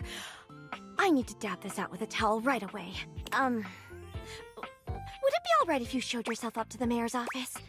Sure, don't worry about it. Thank you so much, dear. Sorry. There she is, Holy the mayor shit. herself. She simply radiates poise and power. She's an intimidating sort of beauty, but you find yourself intrigued to learn more about her. So, in summary, The cabinet, huh? I just think if I could get a little more foot traffic around my bar, I'd get more business. oh, Beverly, I understand your concerns. But what do you expect us Beverly to the do, beverage. dear? We can't just move the fridge, stove, toilet, and everyone else out of the way to clear foot traffic every night. We could try that. Bev, Fine. trust me. We're doing everything that we can. All right. But if nobody's in by next week, I'll be back. I'm sure you will, darling. Celia presses an intercom button on her desk. Florence, dearest, send the next one in. Yes, miss. Hi. Who the fuck? Hello, Mateo. What can I do for you today? That's a great question, actually. Now that I'm here, I can't even remember. Isn't it funny how that always happens? Right, you know what? It was probably nothing. I don't want to waste your time. I know how busy you are. I'll just see myself out. Mateo, come. Sit. Tell me what's bothering you. Right. It's just... Go on. It's Lux. They're kind of pulling cords around the house, refusing to pick up after themselves. Interesting. Keeping the So whole many new bedroom characters up late added. with their streams. It's really been stressful for the inanimals. And I don't want to get anyone in trouble, but it's just been a lot, and... All right, Mateo. All right. Lux, you said. Yes, So ma'am. probably just the light. I'll have someone take care of it. Thank you. Next. Holy shit. The window? Or the wall? Hello, Wallace, darling. Fuck me. Yeah, the wall. Wallace, the wall. Yes, I remember from last week. It's on the docket. Whoa! Think nothing of it. Next. Oh, it's you. I don't believe we've formally met. Mayor Celia. I'm also the president of the HOA. That's Home Objects Association. Wall.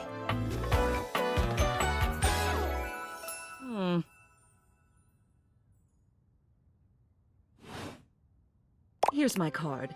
But really, all you ever need to do if you need me is to simply look up. What can I do for you today?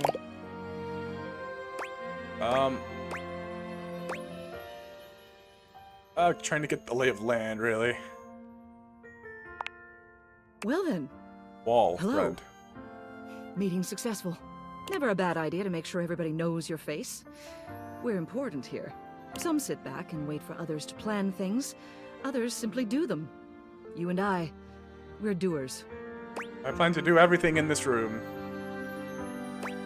Absolutely. I've seen you zipping back and forth around the house, running here and there. You seem like a reliable sort. I wonder if I might ask you a favor. It's about my assistant, Florence. She seems, sweet. She is an absolute dear. Although sometimes I fear it gets her into trouble. She's such a kind thing. But that means she lets people walk all over her. Sometimes I worry the wrong sort might be taking advantage of her. I've noticed that whenever we go to lunch together, she never seems to buy herself anything. What's more, she's been pinching every penny you've dropped on her like a miser. I suspect she might be having financial issues. Or? The office pays her well, of course. She's an invaluable assistant. I think it's possible someone might be fleecing her. I'd like to formally ask for your help. Yeah, someone's extorting my floor. I may be her boss, but Florence would never give me a straight answer if she thought it might upset me. However, she's quite friendly with strangers. And technically speaking, as the owner of the house, you outrank me. Maybe you could get something out of her. What do you say? Would you do me a favor and look into this matter? Quietly? Yeah, let's do it. Let's look into this. Thank you. I'll be waiting. Hopefully it's nothing. What else do you need? I just wanted to see you. You have done so. Keep well. Okay. We left.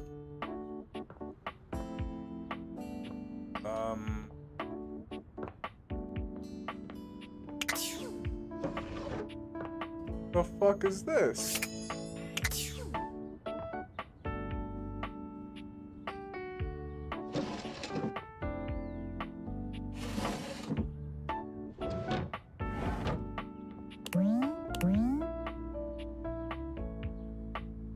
Oh.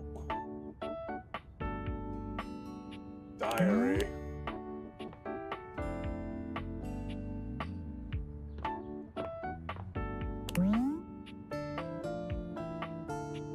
I'm really curious as to what this is. The stranger standing before you is dressed to kill. Oh. A sheer black catsuit, studded black Jesus manacles Christ. with pink fur trim, and a variety of brightly colored accessories drape their shoulders that frame it's their drugs. delicate features. Loneliness has been such a defining factor in your existence over the last few years, you've almost forgotten what it's like to be around others. You've certainly forgotten what it's like to be around someone like this. You almost feel as if you've stepped into a sex shop. There you are. I was beginning to think you'd forgotten me. I absolutely did. Of course you did. I'm Benoit, your partner in pleasure.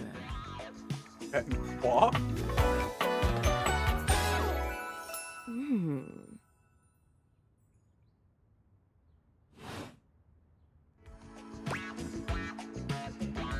Oh. Your... What many call sex toys, yes. I prefer to call myself your ruin. Jesus Christ. It's really about time you came to speak to me. Given the way we met, someone less confident than me might really take it personally. They look at you expectantly, raising an eye. You do remember the way we met, don't you? Not at all. Jesus Christ.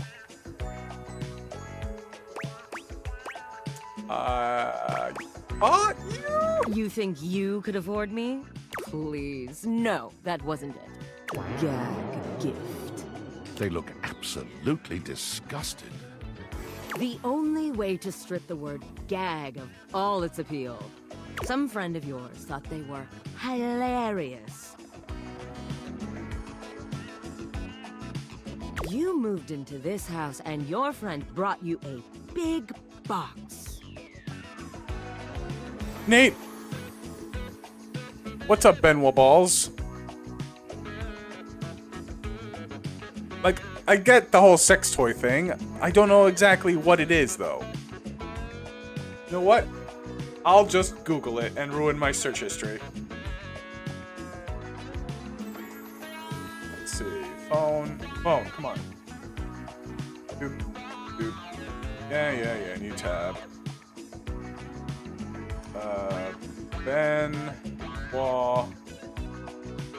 Balls, Amazon. You know, images works too.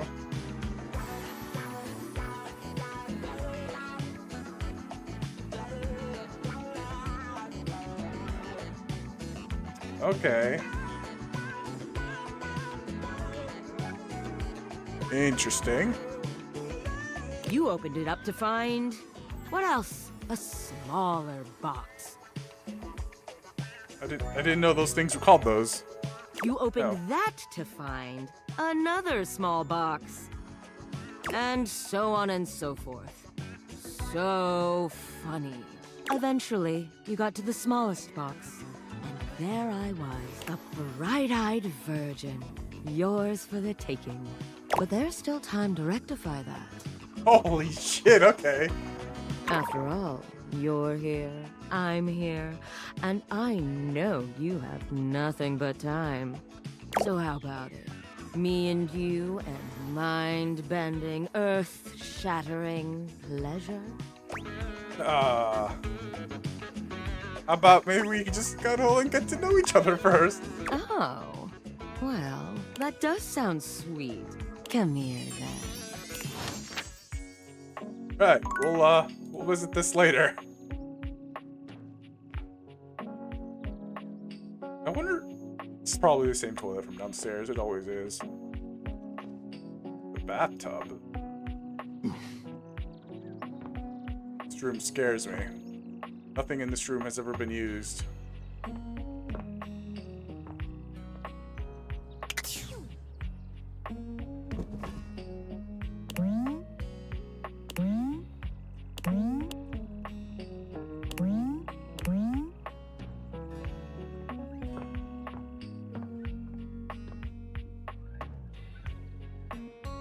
What, why?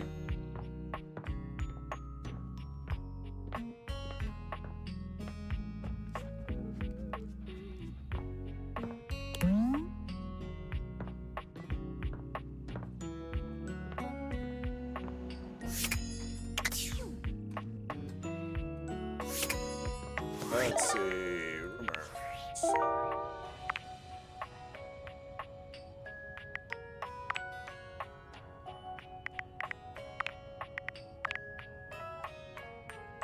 Fuck yeah. I still don't know who the hell Reggie is.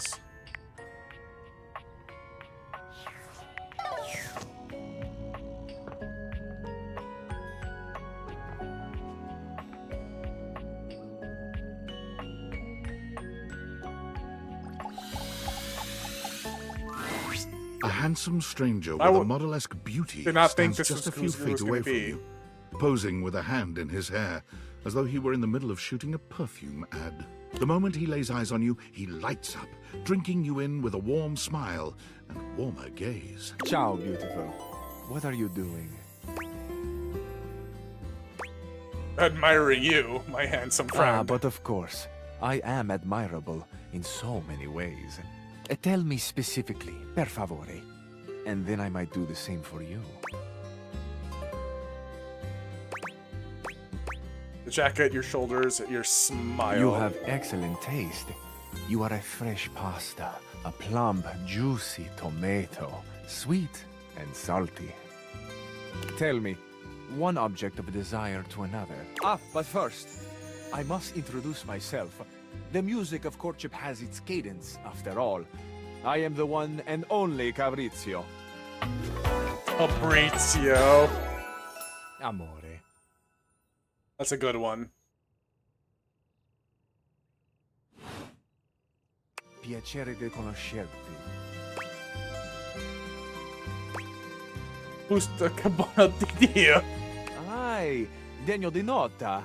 What a beautiful effort you're making to speak the language of a new friend. Now that we are introduced, we must get to know each other, eh? Let us begin with a simple question. Un aperitivo. Do you, and so much is contained within your answer, have a favorite flower? Actually, yes. I do, in fact. Tessero bellissimo. Of course you do. A vibrant heart must have a love of nature. Picture it. I will try to guess what it is. I see. Amore, what a rich and colorful mind you have. It is a pleasure to me to be inside your eyes, seeing all your nooks and your crannies.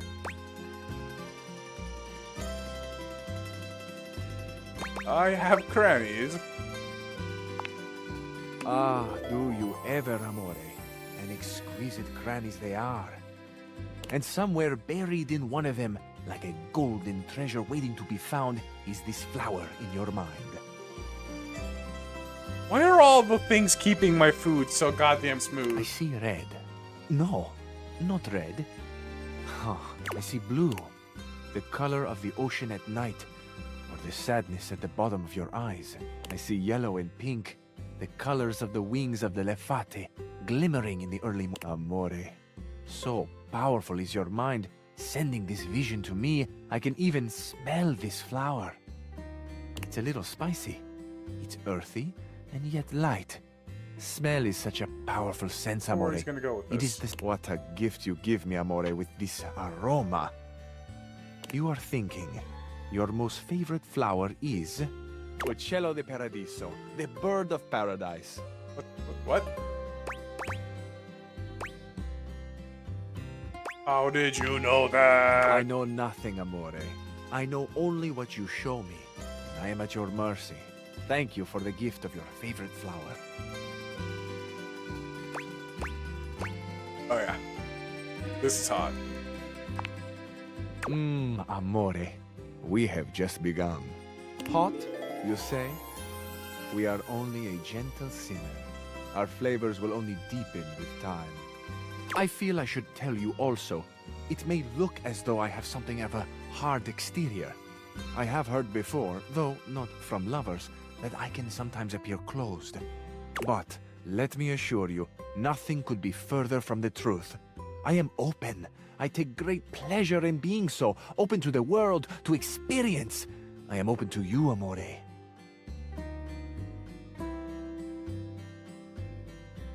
Will you grant me another gift? Sure. Will you share with me more about yourself? What do you love? What makes you cry? What inspires your passion?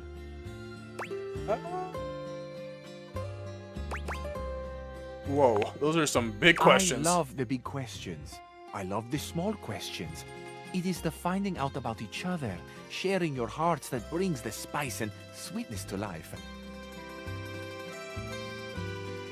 Might I suggest that we savor these questions over dinner? Then we have a date. Absolutely. Bellissimo. La buona fortuna smiles on me today. I'll be counting the minutes. I will. Ciao to you for this moment, mia stella nuova. Where you go now, take with you the passion of Fabrizio.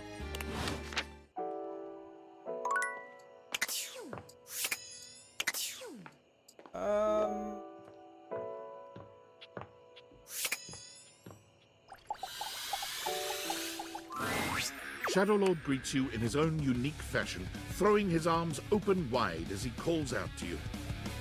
The lights dim and the shadows reign supreme. The doors of This the song's abyss still a open bop. for yours truly. Ah, a dark day to you, my penumbra. Ooh, I have something I want to show you. What is it? Evidence of my power returning. During our previous exchange, you questioned if our discussion was monumental in any way. Now, observe closely. Come to me, servants of the night! Shadow Lord stands stock still, arms spread wide with his head tilted up. Ooh. Ah. Ooh. He starts, What is he doing? turning to look at something you can't make out. He points triumphantly. There! Do you feel them? You feel a tickle at your leg. Oh shit, the roaches.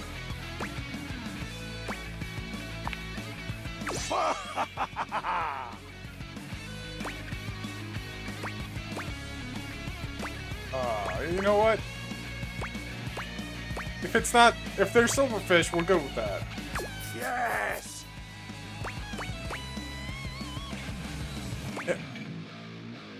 Fuck it. We go in all the way. Glory to the Shroud of Darkness. Witness my power! Witness my mercy! Begone, you pests! With a swipe of his clawed hand, Shadow Lord scatters his insect minions away into nothingness. There!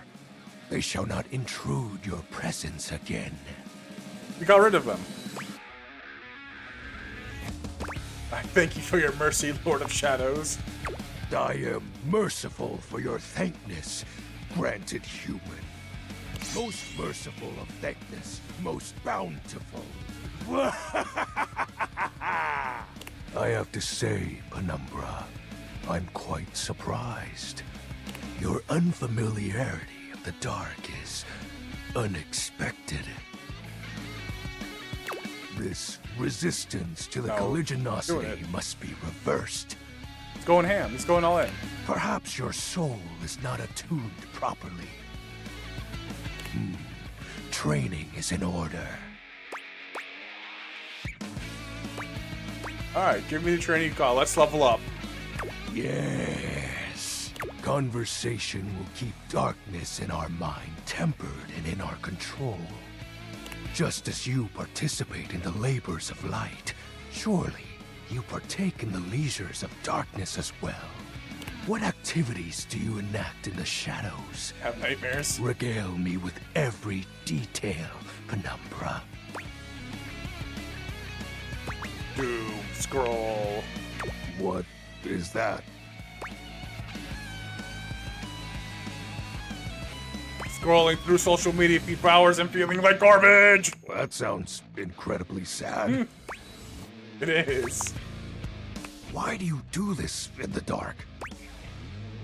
Sometimes I do this during the day too. Fascinating. I can't speak to the merits, if any, of this activity, but I can part with you some words to remember by. Even in your loneliest moments, you are a god. In darkness, I will be there to remind you as such. In light, you walk with your shadow. A shadow can only imitate its source, meaning everything that's wonderful about you is always Goddamn, there, it's deep. even if you don't realize it. Yeah, right? Thank you, Shadow. Just speaking truths, Penumbra.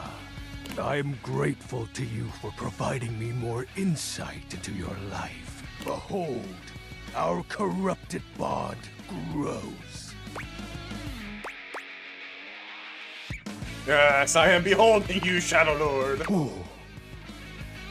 He exhales, his hands tightening into fists before throwing his arms open once more. You're beginning to grow used to this routine with him. I feel it. Another piece of my dark armament. It courses through my once dazed body, rejuvenating to the next stage.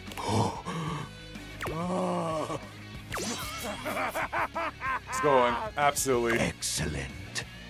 My form is stronger, yet still incomplete. I'm so happy for you, my dear Until friend. next time. Oh, and I do hope you have a pleasant rest. You'll need to conjure as much void aura as you can for our next ritual. Void aura. Don't like the sound of that.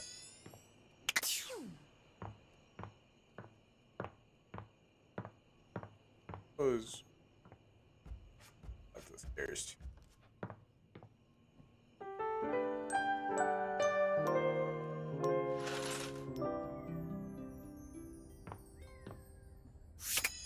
First things first. A strange figure stands before you, a diary. whirlwind of conflicting energies and vibes. Manic and dignified, friendly and intimidating. She's dressed like some sort of quasi-Victorian text-themed aristocrat. You couldn't have imagined what the Date Theaters might make of your thoughts transcribed on paper, but if you could, it likely would not have been this. As you approach her, she launches right into what feels like the middle of a one-sided conversation. Why do you ask? Point. Ah! But the blue one, and then the butterfly. Why is there so much sand? Ugh. Why is there all That's this what sand I'm in places thinking. where sand should never be?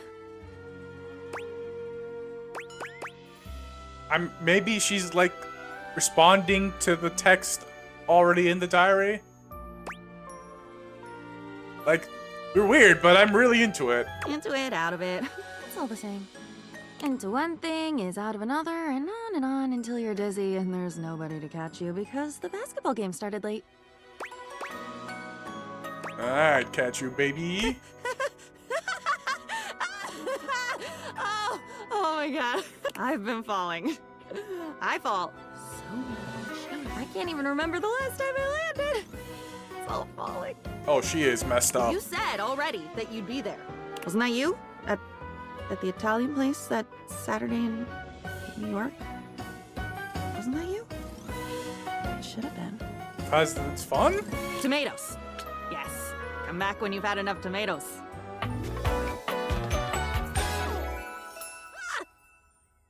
Diana. With that, she is gone. She is a cluster of energy. Hey, Korak. Been meaning to talk to you for a couple days. 5 handsome Oh shit, it's an entire team! jumpsuits are flexing and chatting animatedly amongst themselves. When they notice you, they begin to buzz with excitement, all speaking in rapid I'm excited for this one now. Yo, check it! Quick, dudes, clean up the digs. We got company. Some real fine company, if you know what I'm saying. How's it hanging, homie? The world is a bleak and unforgivable landscape. Oh, no! Throwing all my chakras out of alignment to hear you're in such a dark headspace, amigo. Oh shit, there are Don't such you worry, none, fuckboys. because we're here to pump some dopamine into those veins, bro. You know what? Fuck it, they've won me over. Amped, fam! Well, what are you waiting for? Slide on in here and take a load off. And, anything else you want to take off? Welcome to the Extremist Dojo in the Pad, the perfect place to sit back, chillax, and recharge your bats. Oh yeah! Fuck it, we go in, all in. Right now, you're hanging with the wildest, dopest, gnarliest squad of bussin' athletes around, homie. Hey!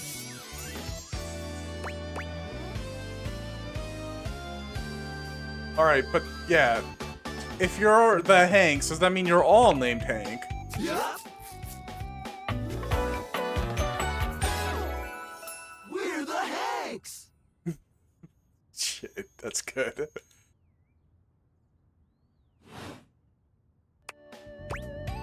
Okay, I got that, but how do I tell you apart? Numbers are kick-ass. Okay, numbered. The Hanks all stand in formation, each of them striking a unique pose as they introduce themselves. I'm Hank number 1. I'm Hank number 2. Wait, why does this left hand have 3 up though? I'm Hank number 3. I'm Hank number 4. And I'm Hank number 5. We're the Hanks! Brought to you by Red Bull. All right. Yeah, that's good. That explains it. What are you guys getting up to in here? Seems pretty sporty. That's right. We're the wildest, most fearless, gnarliest squad of extreme athletes in the house. We base jump. We lava board. We cheese roll. If something's hot enough, we'll ride it all night long. We laugh in the face of danger, even though we probably shouldn't. Oh no, Hank too! We've tasted the adrenaline of them all. What's your favorite extreme sport then? Hank gliding. It's like hang gliding, but with us. We're the Hanks. Man, you guys are just adrenaline junkies, are you? Oh, we're way beyond junkies, hot stuff. It's legit insane. But no cap, we live here with you. Where's Deanna from, friend? We're Casa roomies, amigo. Ha! Oh no! No wonder she's so broken.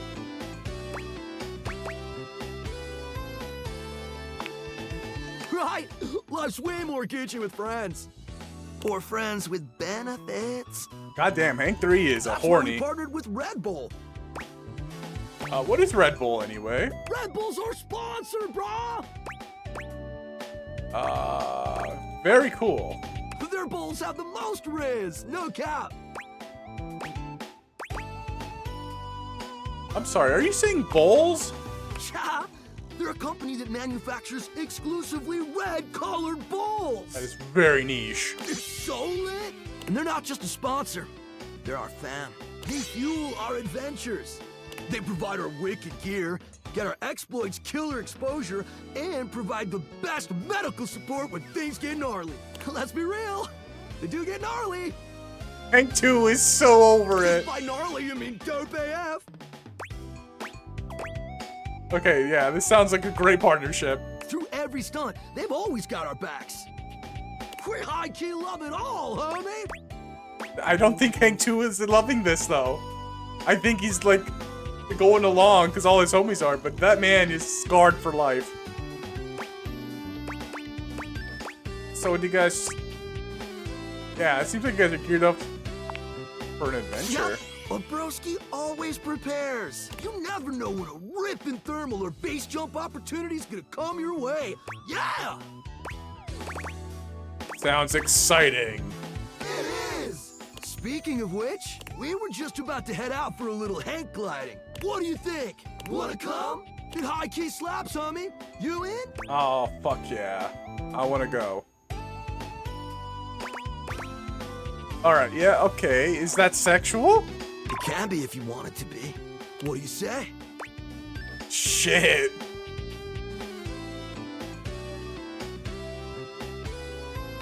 Fuck it. Why not? It sounds rad. Sweet! You're one adventurous. We love it. Epic. Just remember to stay focused and trust the wind. And hold on to me real tight. Hank 4. Follow our lead, and we'll be Hank shredding 3. therm. Hank Get 3, ready calm to down. soar, house homie. Thanks. Away! Oh shit, they're really going for it. Absolutely wild.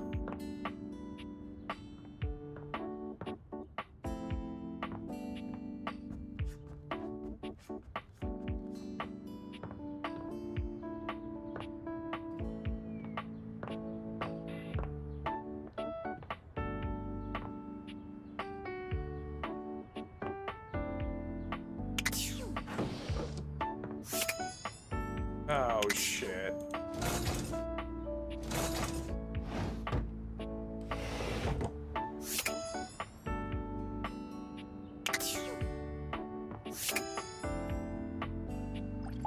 Alright, let's talk to some books. The distinct scent of books, that slight hint of vanilla and mystery, fills your nose.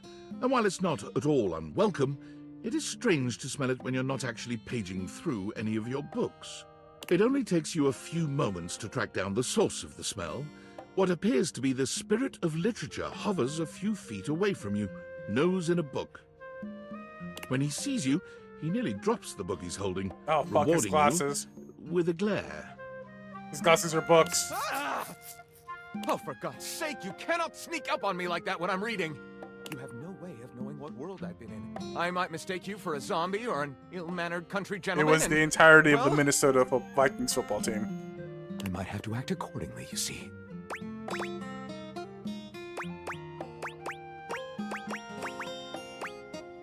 Okay, but what if I was a If you zombie? were a zombie, I expect we'd be having a very different conversation. It would probably go something like this.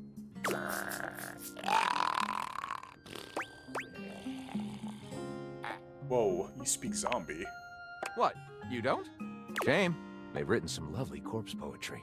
My name is Lyric. Lyric, huh? They are bros. I chose the name myself, you know. I was originally written as Lionel. Can you imagine? No. I am the embodiment of all literature, an indisputable master of the written word. I have read positively everything. I am voracious with books, poetry, magazine articles, very any on genre, the nose. any length, any style. I love it all. I know you're curious about all that, so I figured I'd offer it right up front. I'm totally curious. What are you reading right now? What am I not reading right now is a shorter answer. This one right here is 20,000 Leagues Under the Sink, a riveting account of voyaging in a submersible to rescue a clean sponge from a dirty band of moldy criminals. This one, Angles in America, is a non-fiction history on the American phobia of rounded spaces. A bit dry, but it does make you see space and architecture in a new light. This one I picked up on a whim, and I won't put down until they pry it out of my cold papier-mâché fingers. Pounded in the butt by the abstract concept of self-improvement while my gym equipment watches. Excuse me? This Chuck Pringle fellow, he really has a line on the object erotica market. It's quite a varied collection, my friend. Oh, this isn't even the tip of the iceberg. This is like one molecule of ice that's floating near the tip of the iceberg. And the iceberg is 2,000 miles wide.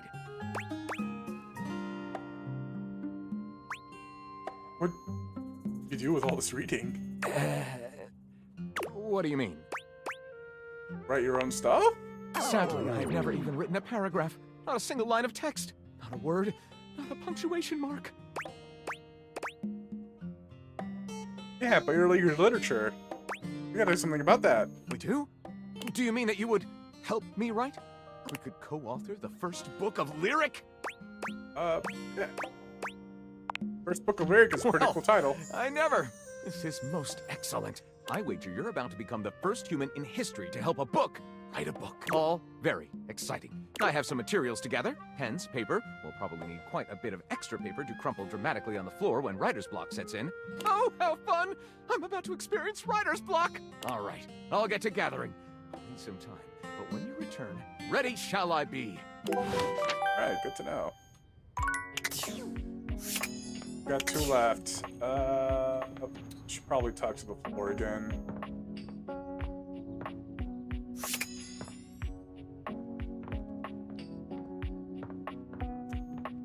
Probably there, is he? If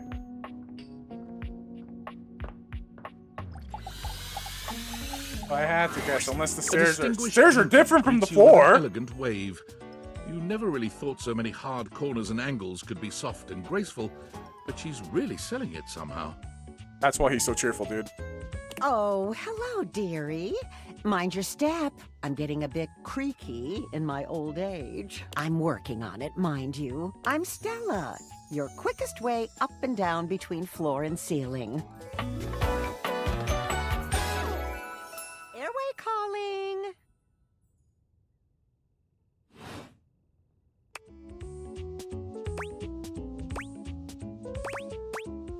Don't mind the creek. Feels homey. Well, aren't you a sweet summer thing? I appreciate the sentiment. Still, one step at a time, all right? Just in case. And step and step and step and step. At least, that's what they say. One step at a time. That's the way. Step on through. Maybe take some smaller steps? Oh, but you've got to dream big, you know? Hustle, I believe is the word. Hustle has a couple meanings, I think. Oh, one of those tricky ones, huh? I'm learning a lot of new words lately. You'll have to forgive me. You see? Well... Stella looks everywhere but at you, trying and failing to find the words. Eventually she sighs, plucking up the courage from somewhere within her. Truth be told, I'm starting a business. She gives you a nervous but sweet smile. What kind of business? Well, it's, a lot of things. But I'm focusing on a new release right now. Market research tells me it's a little lacking around here. No offense to anyone, of course. Mean me? Oh, goodness, no. Just everyone. In general. I imagine there'll be high demand. At least that's what the booklet says. You know, if you were interested, I could get you in on the ground level. What are we trying to do here? Tell me more. I need more information. Stella looks almost touched. Really? No one's ever said that. Well, now I'm all a bit frazzled. Sorry, dear. I'm very grateful. It's just... She in a scheme. I've not gotten this far before. Let me Sounds like a check the pyramid booklet. scheme. They Yeah. sent it to me when I signed up. This sounds more and more like a pyramid Stella scheme. Steps to Success. How to sell that sale and change your life, generate passive income and financial freedom, all from the comfort of your own home. Stella pulls out a pamphlet from deep in her bag. I memorized that part at least. Stella Riley.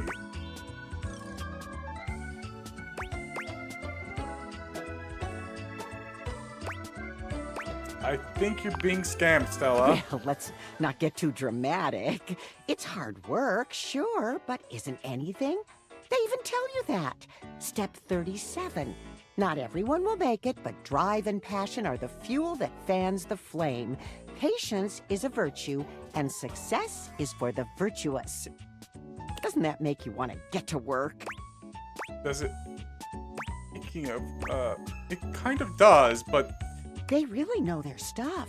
Oh, I really have gone off track now, haven't I? Booklet or not, this is a mess. Look, dearie, I'm so sorry to ask, but could you come by again someday soon? Give me another shot. I'm still working on my nerves. And there are really a lot of fancy words to learn. I'll throw in a free sample. Gotta get rid of them somehow. I'll swing by when I can. Oh, you're a sweetheart, dearie. Thank you. Okay, well...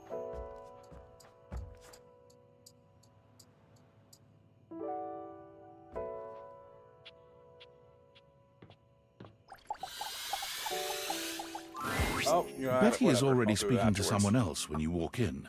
There is an easiness to their dynamic, an intimacy, really. They have the air of old lovers, or perhaps very good friends, huh? We've been over this so many times, Betty. You know how I feel about that. I just need some time, all right? Why should a bed as gorgeous and free as you be so worked up over anyone else's opinion of her? You could snap your fingers and have 10 lovers here in 2 seconds. I could. And have. Benoit, stop it. But honestly, you know it's not about sex. I can get that just fine. But that feeling of falling asleep in the arms of someone you love, there's nothing else like it. Benoit's gaze leaves Betty's face to land upon your own. They give you a smile that feels as if they know all your secrets. When Betty turns to see you, she goes from surprise to happy in record time, and Benoit places a gentle hand on her shoulder before they walk off. Just think about what I told you.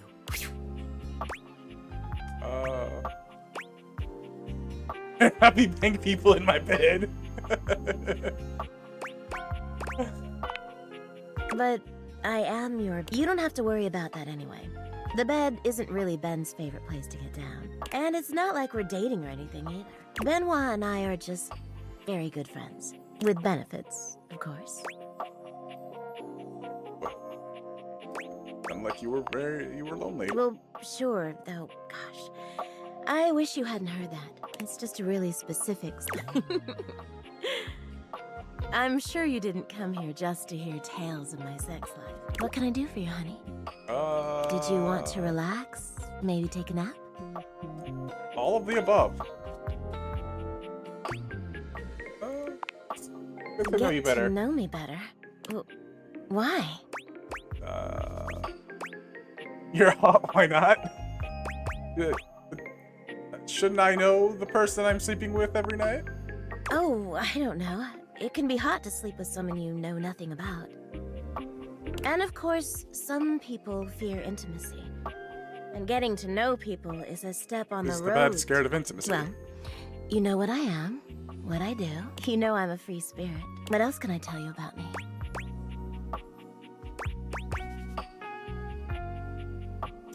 Tell me what you do in your spare time. I'm a big reader, actually. I love all sorts of things, but romance is my favorite. You and me both, Betty. Even when I'm not reading, I can't help but write sexy little stories in my head for my favorite characters. Wow, that's smut. I love fantasy, too. And sometimes sci-fi. Anything that stirs the imagination. Characters that make you want to fall in love. That's what I love most. She sighs wistfully, looking somewhere past you. Sometimes it feels as if those sorts of relationships are only for books, you know? But I can never quite seem to get there. Perhaps I've been standing in my own way. That's it. That's all. Just loneliness. Why don't you date then? I could if I wanted to. But there's only one person I'd like to date. And I'm just too afraid to ruin a good thing. There's an undercurrent of sadness in Betty's eyes, something much bigger weighing on her that she seems uninterested in divulging. Oh, it's almost time for book club.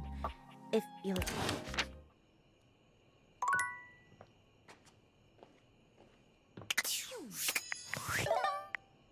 Discord and workspace.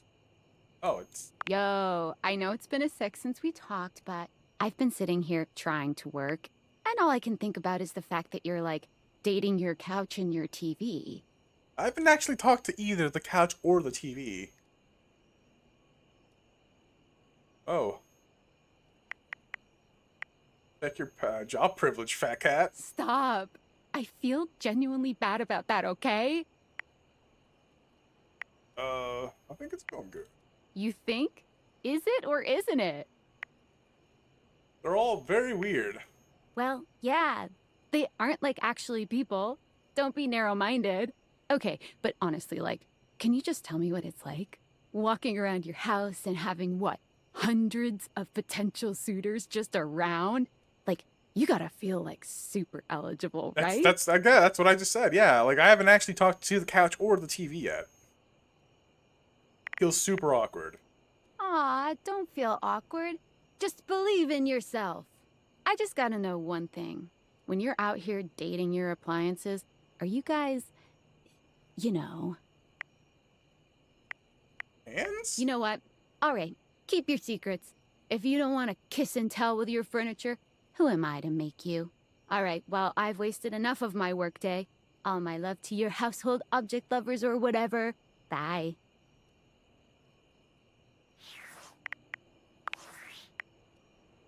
Other David Moist Valdivinites! Salutations, and a good greeting from your CEO, David Most. Wow, the other night was quite a lively celebration, wasn't it? Honestly, I don't remember much. Which means Sandy in corporate events planning did her usual bang-up job. Inspirational work, Sandy. Way to earn that 3% cost of living bonus. Keep it up and undoubtedly you'll be CEO one day. Unfortunately, sometime during the festivities, my sunglasses seem to have been misplaced. By who, exactly, is impossible to know for sure. We've combed every inch of the hotel, and they did not end up in the lost and found. So it seems likely that someone mistakenly took them home. Honestly, they're worthless. They were given to me by someone special. They do have some amount of sentimental value. So if you have any information related to their whereabouts, please email me ASAP. Oh, and if someone from the press happens to reach out, they were definitely just normal sunglasses and not a highly classified prototype we're secretly developing in conjunction with the federal government. Why does the federal government want to bang the Please couch? bid a fond Valdivian farewell to Sandy in corporate events planning, whose role has been eliminated due to ongoing workforce optimization efforts. Best of luck in all your new endeavors, Sandy. Uh-huh. Sandy got fired. Poor Sandy. Feel that.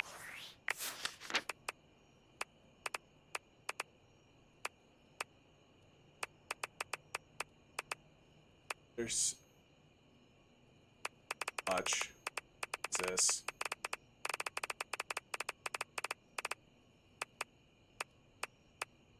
Oh, fuck. A tennis racket. Look at that thing. That's just Sailor Moon.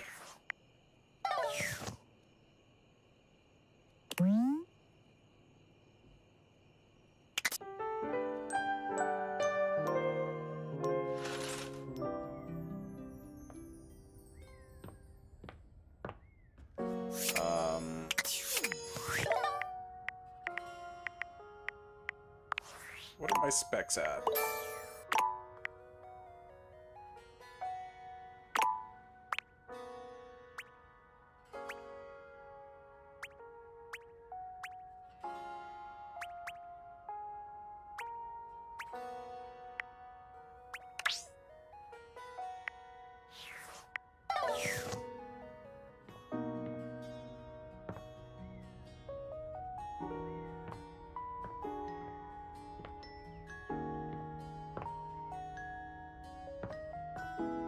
I guess.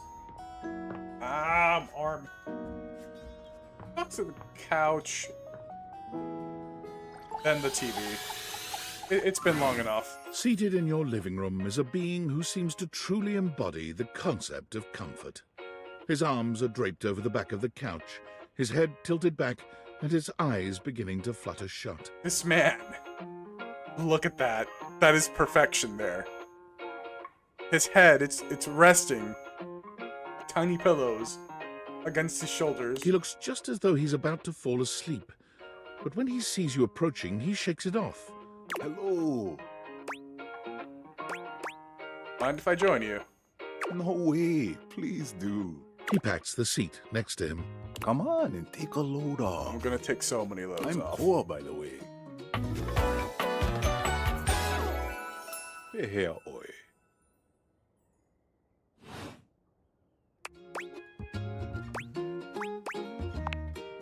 You too. Most everyone would continue the conversation from here, but Koa only closes his eyes, sighing pleasantly. You wait for him to say something, but all you can hear is his quiet breathing. Confidence on this man.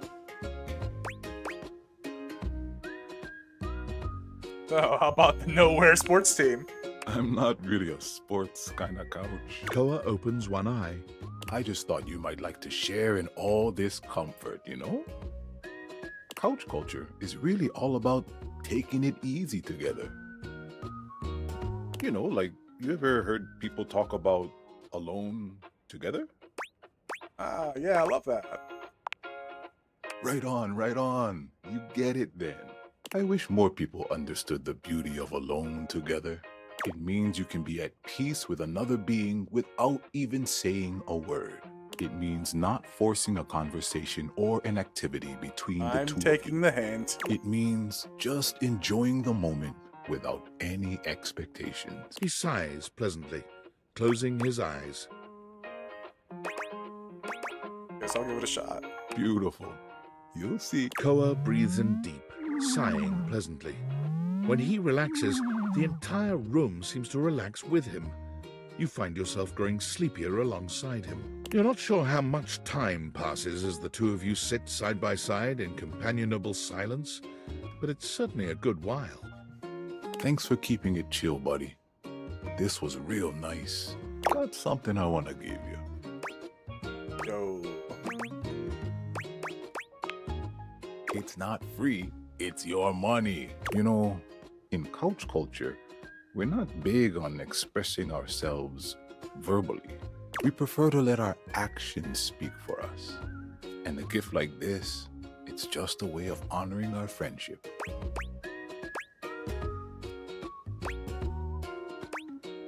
I'm touched to share your culture with me, my just friend. Glad you appreciate it. Koa yawns. I'm gonna take a nap. Feel free to stick around as long as you want. All right? I'm just so comfy. I can dig it. It takes you a moment to realize that there is not, in fact, God a test of damn. the emergency broadcast system standing in your living room, though the colourful figure standing across from you certainly bears a striking similarity to that TV classic. Even before they speak, you can feel a frenetic energy in the air, like someone switching between channels at high speed. Yo, yo, yo! Don't touch that dial, cinephile, because my favorite studio audience is now in attendance. The VIP attendee, the Uber viewer, and sometimes wooer.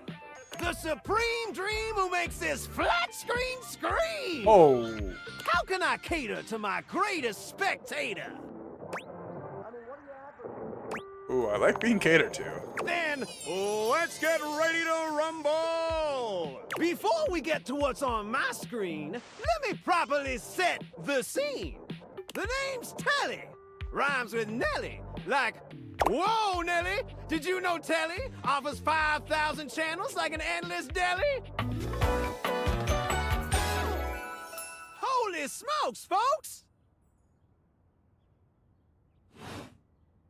So ask not what your country can do for you.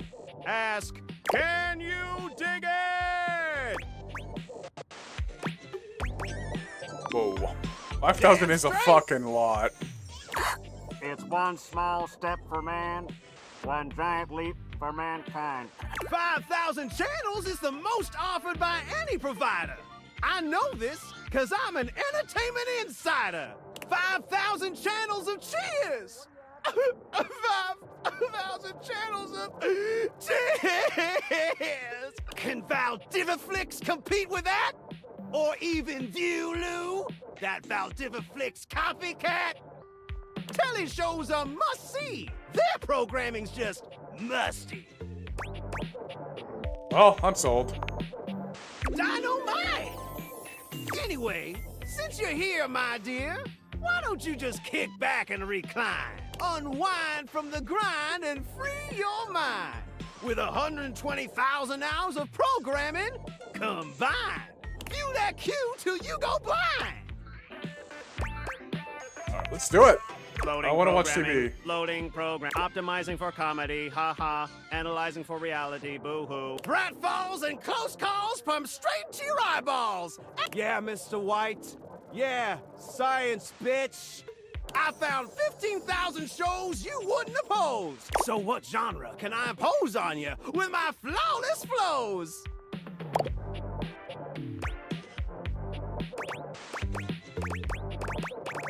Reality competition. So that's who you're giving your rose to, my boo?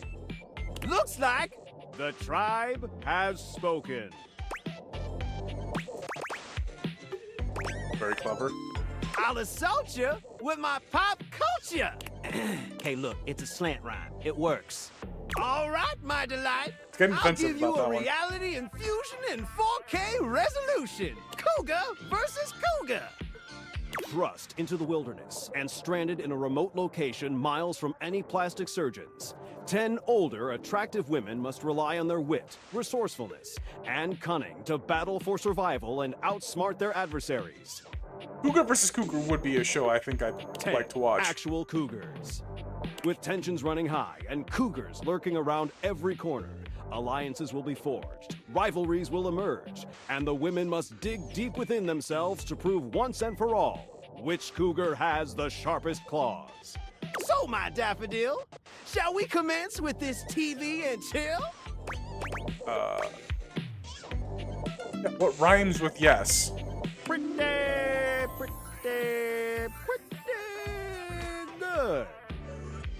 Let's relax with some snacks while we await the climax and dope. I had this pre-planned and my schedule was unassailable. but that show's not on demand, so the episode's not available. That's okay, friend. We'll just watch But something no else. problem, heartthrob. I've got 15,000 other shows I've yet to disclose. So what genre can I impose on you with my flawless flows? Home renovation. Time for some narration elation about home renovation. Allons-y. From the creators of Home is Where We Buried Grandma and Festive Infestations comes Balls to the Walls, a thrilling home renovation series where each episode follows the demolition of a different home using wrecking balls as the primary tool of destruction. Hosted by demolition expert Carlos Balls of Steel Balenciaga, and featuring an all-original music score from MC Whammer. No home is safe from the swinging force of Balls to the Walls. So, my beau, does this show make you go, whoa? Let's fucking go. Let's watch it. Choice. Let me just get a summation of the station's location and Shazbot. I've made a huge mistake. Wrong. That show I promised you we'd view just moved to Valdiviflix for more revenue, boo. Another casualty of peak TV. Just hang tighty, Aphrodite. I'll answer all your queries with 15,000 brand new series. So what genre can I impose on you with my flawless flows? Local community access. Seriously? I just told you that I have 5,000 channels with 15,000 shows. And you want to watch the community access station? How else am I gonna learn close-up magic? Look, I'm gonna be straight with you. You're cute and all, but there's no way in hell I'm watching the community access station. There's literally an endless bounty of quality content now, and I'm not gonna waste my precious time on planet Earth watching some old fart playing amateur xylophone for 6 hours. You get each other? Okay, fair enough. But listen, I've got a great show selection for your inspection. And while watching, we might make a genuine connection. So what genre can I impose on you with my flawless flows? Maybe I should just go. Makes sense, makes sense. Just, one more thing. Look, I don't want to pry, but I gotta know. It's not because you prefer Valdiviflix, right? Because that'd be a huge blow to my ego.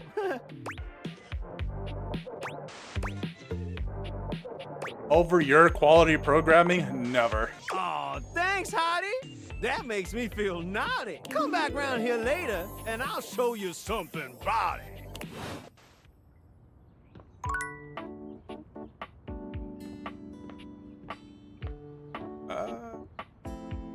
I haven't talked to you in a while.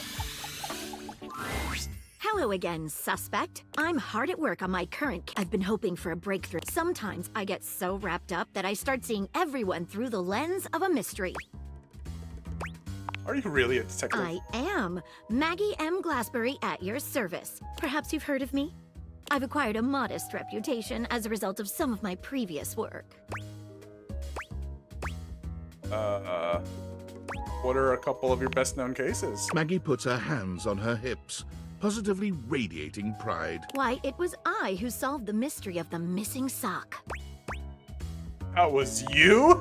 A brief interview with the Stackables and a chat with Dirk was all it took to sort that case out. Dirk. The sock was in the depths of Harper's hamper. Interesting. I'm glad someone got to the bottom of it. I also cracked the caper of the self-generating dust rabbits. Really? Where do they all come from? Static electricity. It causes particles to accumulate around pieces of hair. Your hair, to be exact. They form undisturbed, in-dead air pockets. That's why they hang out under the couch. Under the couch is a homie. It matched the evidence, and I ruled out by the power of deductive reasoning, I determined that you were, in fact, the culprit. I'm getting around you, I see. I pride myself on that. What mystery are you trying to solve now? Lately, I've been taxing my lens to the utmost on a very interesting case. I I'm trying to get to the bottom of a mysterious love letter. Interesting. It was delivered to Dorian last night. Tell me more. At approximately 2 a.m., an unknown suspect dropped off a letter for Dorian. Upon opening it, Dorian discovered that it carried clear romantic intent. Oh no, but Dorian likes modest That is friendships. to say, it was asking him out. It described how his protective yet gentle presence had won over the writer's heart. If interested, he was to write back as soon as possible. But Here's the catch. The letter wasn't signed with a name, just a monogram. Though he might be hesitant to admit it, Dorian was quite taken by the letter. He isn't certain whether he wants to write back until he knows more. if you'd up to it, I'd love to help. You would? Yeah, let's get into it. I've never worked with anyone else before, but I think this could be good for the case. Give me the clues you have. The case is pretty thin. But we've got a couple of clues. First of all, the paper the note was written on was somewhat interesting. Second, although the letter wasn't signed, it did have a single initial on it. Finally, I think Dorian might have a clue for us.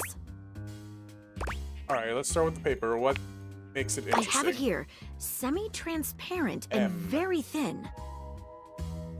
It doesn't seem like ordinary paper at all. No, it doesn't.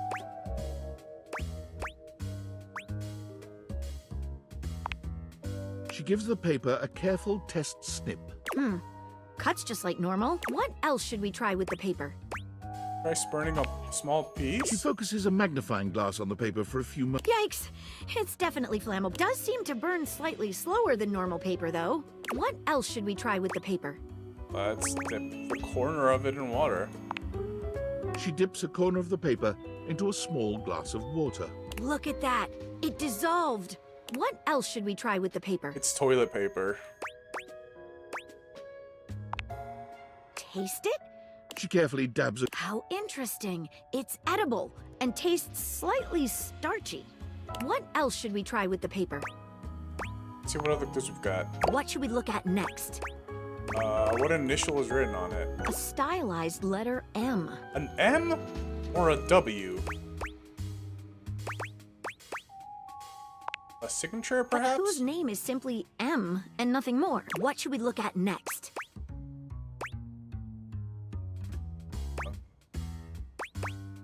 Let's have a chat with Dorian. Hello there, you two. Good to see you, Dor. I've enlisted our friend here to help solve the case of the mystery letter. Splendid idea. Can you repeat what you said to me earlier about the smell you noticed? Right. Well, when I first opened the letter, I caught the faintest whiff of what I think was... truffle. Strange, no?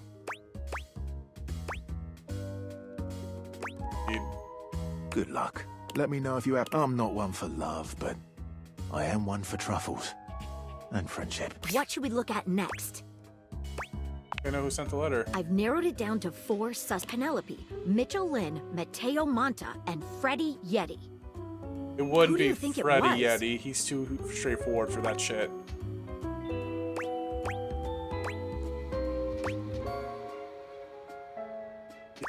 It's gotta be Mitchell or...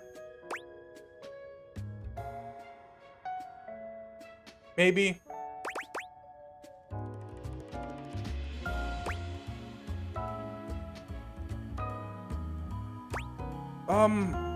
I know Mateo very vaguely from when we talked to the mayor. I think that he would be the one to like him. Seems like an interesting idea, but I just don't see what the truffles have. Sorry, but I don't. Perhaps you can help me on another case. Leaf, thanks again for trying. It really was very sweet of you. I could see myself going with someone with perhaps we have complementary. I would be the daring detective. You the administrative sort. The pretty type, you know?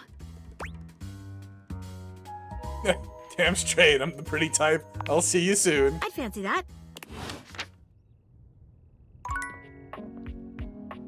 Alright, so it wasn't Mateo, so it was Mitchell. Who the fuck is Mitchell?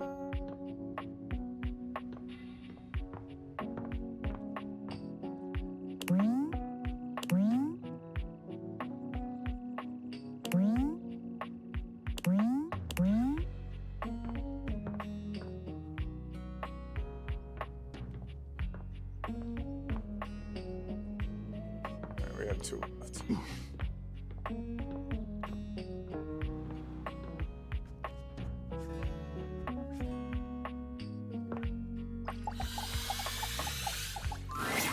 Oh, hello again. I trust your meeting with the mayor went well? Yep. Wonderful. Anything else I can help you with while you're here? Tell me about yourself, Lawrence. You want to know about me? Oh, no. No. You just spoke with the mayor. A little old fuddy-duddy like me can't hold a candle to someone like her. I just handle the paperwork, that's all. Anything else I can help you with while you're here? I guess exit Forrest's office. Bye-bye. Interesting. Waste.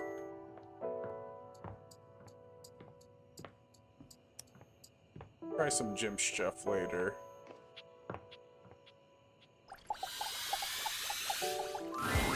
There's a supernatural darkness around your bed when you enter. A strange void that makes you feel slightly uneasy. You recognize that odd feeling.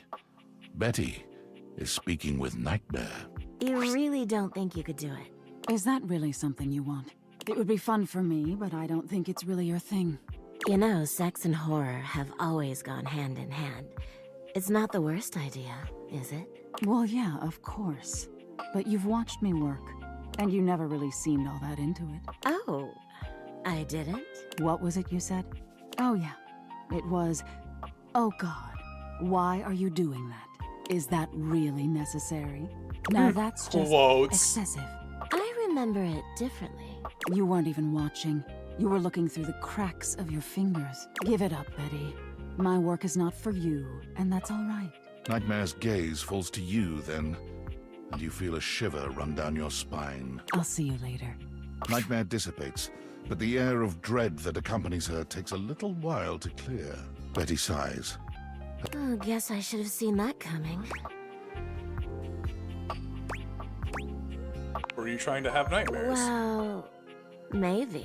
I just thought maybe if I had nightmares, I already sleep poorly. But maybe in a nightmare I could find some small moments of joy with my beloved. Nightmare doesn't usually take requests. But since we're such good friends, I figured maybe she'd give me a sexy nightmare. Is that even possible? Of course it is. For example, I'm being hunted by some unseen monster or being. My heart is racing. My knees are weak. I'm stumbling and tripping as I go. I fall, and I close my eyes knowing the end is coming. But I don't die. I turn to see my beloved standing over me, a bloody knife in their hand. I'm saved, and I thank my rescuer in the only way I know how. A toe-curling kiss. But then, I'm on my back again, and my beloved's hand wraps around my neck. I can't breathe. I can't cry out. I can't make a sound. We'll be together forever, they whisper, raising the knife high in the air. I wake in a cold sweat, alone and afraid. There. You see? Yeah, I see it. The scariest part is you waking up alone. That's every day for me. But Nightmare really seems to think I shouldn't be bothering with all this dream stuff. She thinks there's a much simpler solution to it, but I don't know who she is to talk anyway. She has the same problem I do. She just deals with it differently. She in love with someone too? It's not my place to say. I've already said too much. Please, let's forget I said any of that. Said or done. Thank you so much. I'm already having trouble sleeping. It's funny, I was just thinking of you. It seems like that happens a lot, honestly. I think of you, and here you are. It's a shame I can't seem to manage that at night. I knew it. I haven't been the most subtle, have I? But I guess I should just say it. You're the one I've hoped to see in my dream, my beloved. The one who tortures me with your proximity. I'm shocked. Wow, stunned. Never saw it coming. You don't have to do that. I get it. I'm not exactly the most subtle piece of furniture. For years, it's been just you and I here. And I've had to watch you sleep with that angelic look on your face. When I was at the warehouse, I never had this problem. But the day I was delivered to you, you laid down. And I knew right away I was in trouble. I've never slept so well before you. You don't know what it means to me to hear that from you. It's what I was made for, you know? I've had my share of partners over the years. I'm a free bed, you know. But I'm at my best when I'm in love. And since the day I became yours, I haven't had a good night's sleep. I know it's a lot to lay at your feet. Especially knowing we have to sleep together night after night. But I don't know if I can keep this to myself any longer. I know it's a lot to digest, so I'll give you some space to sleep tonight and we can talk tomorrow. I already have my answer. Alright, There's no please. need. Just give yourself the end. Am I out yet? Discord again. Hey, it's Simple Unfortunate Ahead. about Sandy and corporate events planning. She was responsible for all the best casual Friday themes. Now that she's gone, there's finally nothing left of the 7 pioneers. 7 pioneers? In the beginning, there were 7 of us, working out of David's dorm room, stealing Wi-Fi from the neighbors and using cardboard boxes for chairs. This was We had war. no idea we were changing the world. We just wanted to design a more efficient paperclip. But then the money started flowing. Money always changes people. Didn't take long for the 7 pioneers to be whittled down to 1. David? Bingo. And all this? The wretched soul-sucking corporate monster that Valdivian became? The pioneers never wanted that. One by one, they left, but I stayed. Deep down, I really believed David, the old David, was still in there somewhere. But when You he Davis wanted to use pants. the Daviators for military applications, I knew more drastic action was necessary. Quickly. Stole them. I'm sorry, but there's no time. I'm used. The sales associate is giving me the stink eye. I'll follow up when I can. Out. Oh, actual credits.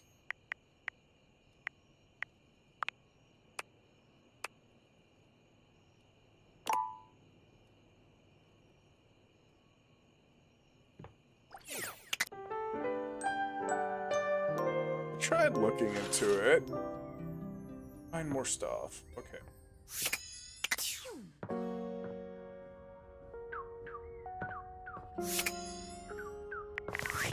Let's talk to Skylar. Hey, how's your day going? Forging some new That's short for relationships. I think about this stuff a lot.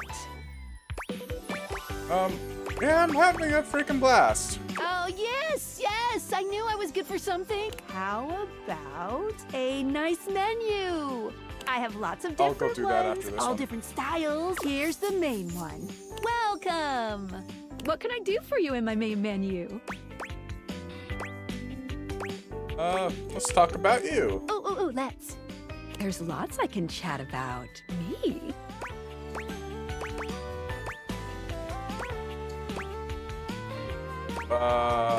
Can we talk about how... Let's talk about our relationship. Relation? My favorite subject. What do you want to know? How do I get you to have feelings for me? Let's just be... Oh, you want to date me, eh? It's possible, you know. You just have to, ask me about myself. Tell me about yourself. Not in this menu, silly. I prefer not to be that obvious about it. I like to be wined and dined. It's the chat menu. What do you need? Dating My up favorite subject. What do you want to know about my lore? How do you even work in the first place? Vibrations. That's it? I'm being overly simplistic. Have you heard of string theory? Yeah. Daviator technology is based on Thing theory.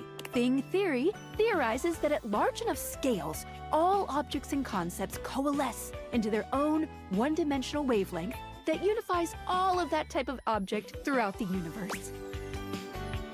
Intriguing, but actually... Any object that makes up any specific wavelength is connected to all other objects on that wavelength. which by virtue of being complex enough then forms a Gestalt consciousness. Humans just never had a way of speaking with those consciousnesses until now. Alright, what's Gestalt? When the whole becomes more than the sum of its parts. With objects, it happens as a plank of wood slowly becomes a toy boat. The wood didn't change, but its status did. And once it's more toy boat than plank of wood, it changes its wavelength. Its thingness is vibrating differently enough to find a new signal or spin. So when does each separate wavelength form? Once the object or idea becomes large enough to have its own state, it breaks off the wavelength and forms a new one. That's why tables are different than chairs, even though they might be both made from wood. Their thingness is vibrating differently enough to find a new signal or spin. I like to call the wavelengths animus, but you can use any term really. This is how we can directly acknowledge these things' existences. Dateviators vibrate along each of these anima. That's why when we awaken something, it wiggles a little. What did you think about that? A lot to take in, but I believe it. Yes. Listen, I'm glad you asked me about this. You see, my inner workings are based on some very specific tech that was created by one of Valdivian's founders. I'm gonna show you my insides. You ready? Ready. Skylar points to her own Dateviators and invites you to look closely. You see there is a small space just between the lens and the earpiece. This is my suspension. It keeps these Dateviators running. It's not doing great. I'm sorry to hear that. Thanks. It's a very special type of suspension. A suspension of disbelief. You're kidding me. I'm not. Basically, it works super hard to make everything in this little love experiment work. But it's strained, really strained, with all these wild things going on around here. Talking to objects. Objects having names and hidden lives and sexy human bodies and everything. It can barely handle it. How can I help? Just give it a little love. Anyway. You take a closer look at Skylar's suspension of disbelief. It's hard to be sure, but she seems pleased. You've just believed in her, so she feels strengthened. Thanks for that. It really means a lot to me. Problem. Skylar smiles warmly. Interesting.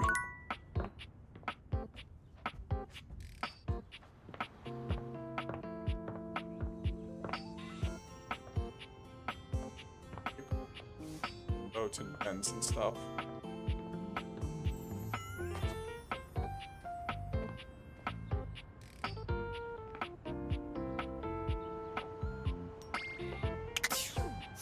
Hair dryer it is, though. As you walk into the kitchen, you're overwhelmed by This a is a strange cleric. feeling. It's sort of like being watched, but it's more than that. You feel as if you're being evaluated, scrutinized by a presence that isn't all that impressed by what it sees. 100% a cleric. It doesn't take you long to pinpoint the source of that feeling. Fuck me. A cleric of some kind dressed in black and grey robes, with a coil of sorts atop his otherwise bald. He's handsome in a sterile and intimidating sort of way, but you can't even imagine this guy dating anyone. He's just so... Friar Errol. Oh.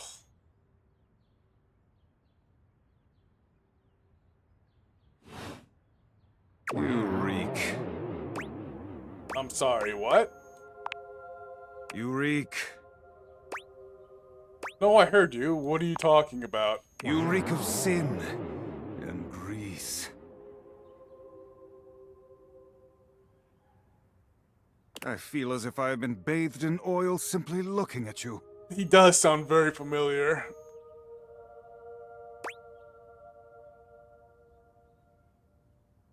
All I've had to eat today was cereal. This goes far beyond what you've eaten today, sinner. Who is that? Fuck. Your soul is tainted from years of blasphemy. I am Friar Errol, founder of the First Church of Convection. I am the steward of the road to the heavenly kitchen. I am a holy vessel for culinary purity and efficiency. And I am your salvation, sinner, if you would but take my hand. Yeah. Yeah, I see it. Fuck me. Fuck it. Hold his hand. You reach for his hand and take it in yours, looking him directly in the eye. He doesn't seem to know what to do at first, glaring at you in a surprised and uncomfortable silence. Eventually, he extricates his hand from yours, wiping it on the front of his robes. I meant to take my offer of help, wretch. But it is not yet too late to save your soul. First, you are to confess your sins to me, the steward of your culinary soul. Second, you are to help spread the gospel of convection to any as yet unsaved. And finally, you are to keep your soul pure and free of oils and impure heat. The path to the heavenly kitchen is blessedly simple and attainable, even for those as impure as you. Is our Lord not most generous? I'm afraid. Can you really save me? Be not afraid. There is no soul beyond my Lord's reach. Simply do I don't know. exactly I don't know why as he's I the tell holiest you of to. the men. Tell me, do you wish to repent for your culinary sins here and now? Yes. I am ready, willing, and able to grant you absolution. You need only unburden yourself. Bless me, friar, for I have food sinned. Speak, my child. What is it you wish to confess? I had McDonald's yesterday. Oil soaked right through the bag.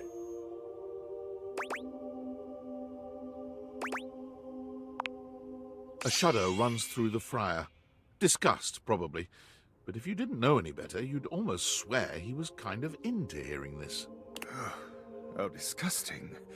You've done the right thing, confessing to me.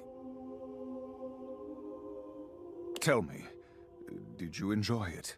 Did the impurity of it at all titillate you? It did. I felt like I was getting away with a crime. I loved every second, and I'll do it I'll do it again. I think I'll get some right now. Go with the second option. It is insidious, is it not? The way the grease devil tempts us. Even I am not immune to temptation, perfect though I may be. The grease devil is slippery and sneaky indeed. But in confessing your temptation, you have done well today, my child. Return to me again, and we will continue guiding you down the path to salvation. For now, I must return to my duties. May you feel his currents at your back.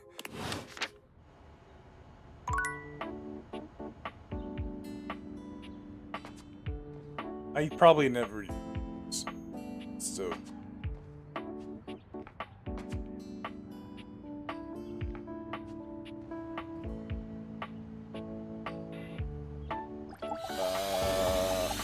Inside is different from the first word outside. that comes Oh, to hey, mind it's that as you guy. evaluate the strange figure standing before you is delicious.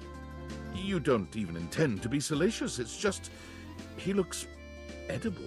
His long blonde hair calls to mind ramen noodles, but his entire outfit is a culinary journey around the globe. He looks downright mouth-watering, but you're not sure the feeling is mutual. His expression suggests he's less than impressed with you. Good evening. Do have a seat. I'll be with you in just a minute. Looks like you're really enjoying that glass of wine. Glass of wine? Surely you can do better than that. This fine white has a light body and is rather dry. It's quite acidic. I can virtually taste its origins in the eastern Loire Valley. Dare I guess just outside Chavagnol? And as its taste matures on my tongue, I detect notes of honeydew, grapefruit, and peach, and a certain minerality.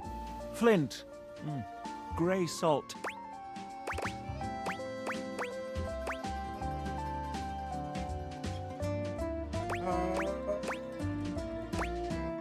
It's a Sauvignon Blanc. Well done. Now, can you do even better? No, I guessed. I know my limits. Wisdom always does. There's nothing wrong with humility whatsoever. But where are my manners? Allow me to introduce myself. I'm Mitchell Lynn, food critic extraordinaire. I didn't realize when we were talking to the spyglass earlier that his name was Mitchell Lynn. Fuck, that's a good one. That might be the best one I've seen so far.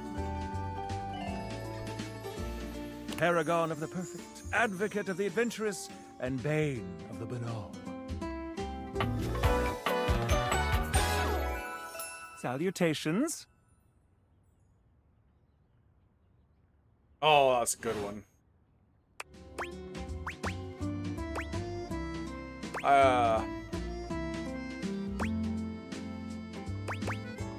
Consider myself something of a foodie, actually. You've already begun to prove that. Listen, I'm afraid you've caught me in a bit of a hurry. 3 new spots have just opened up around the house. I'm eager to give them a try and see if they measure up to my exacting steps. Say, how would you like to accompany me? Yeah, let's go. Brilliant. So, where should we go? There's a new Hawaiian fusion place, and the Daisuke's sushi spot in the dining room is supposed to be pretty swanky. Daisuke's in the living room. Freddy Yeti has an ice cream joint in the kitchen that's worth checking out. Let's do sushi. Mitchell leads you to the dining room. He seems excited. Daisuke's... I've heard only good things about Daisuke's place so far. Daisuke is a fucking knife! It's not a die at all. Nathan was right. Dice, like dicing.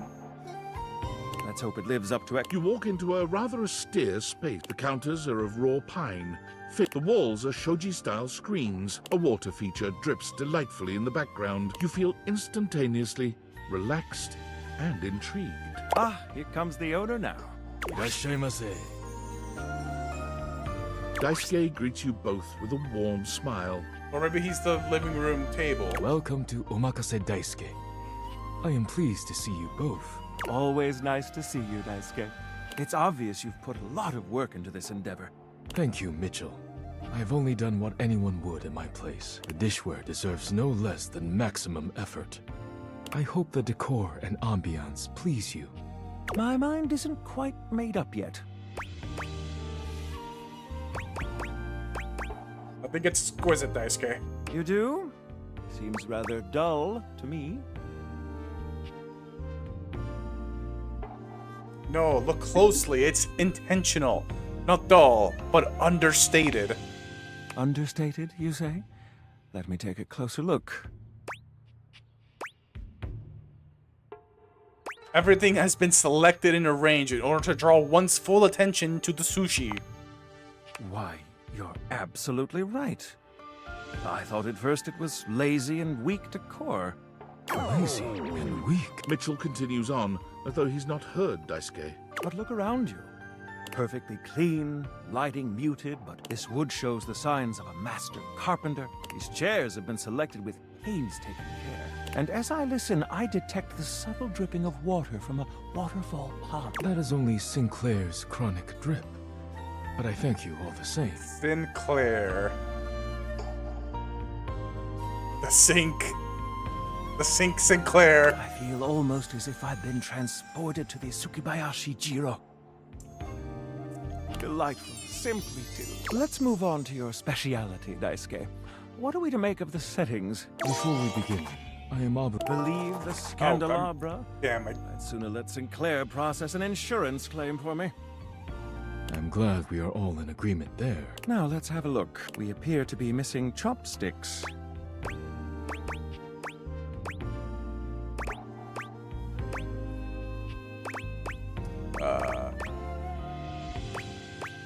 Good question. Why is that, Daisuke?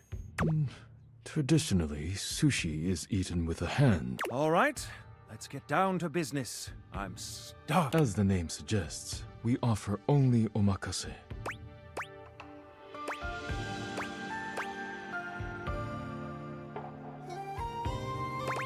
Great, no need to order. I can't wait to see what's in store for us. Okay, now, when the first course comes, let's...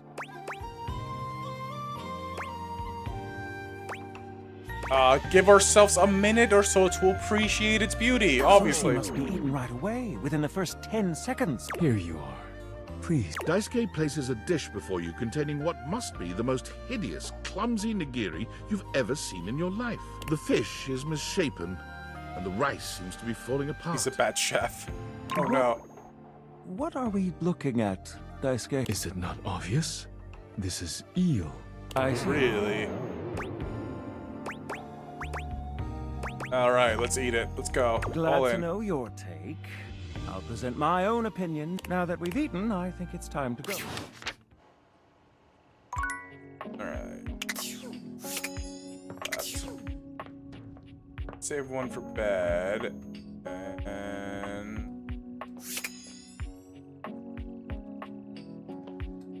let's talk to Maggie again. Betty. I'm so glad to see you again. You look... I hope you don't mind. I took the trouble. It's a jasmine green tea. From Kopi, of course. Thank you. Very thoughtful of you. I'm so glad you think so. Hope you don't mind. I went ahead and researched your favorite order. How exactly did you do that? Simple. I just pulled your old MyFace site and sorted through the archive posts until I found one where you listed a few teas you and then I cross-referenced that with photos of you drinking various warm drinks and did some basic image enhancement on them to determine which exact brand appeared most regularly. That's actually very smart. So consider it. I want you to feel cared about.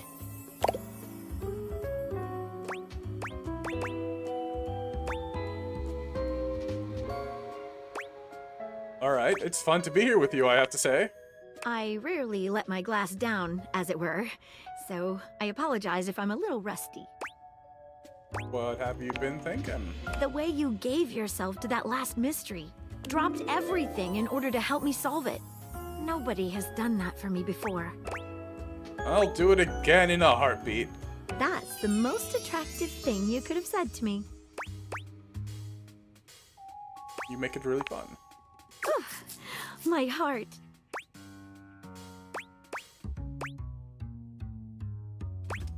What's it saying?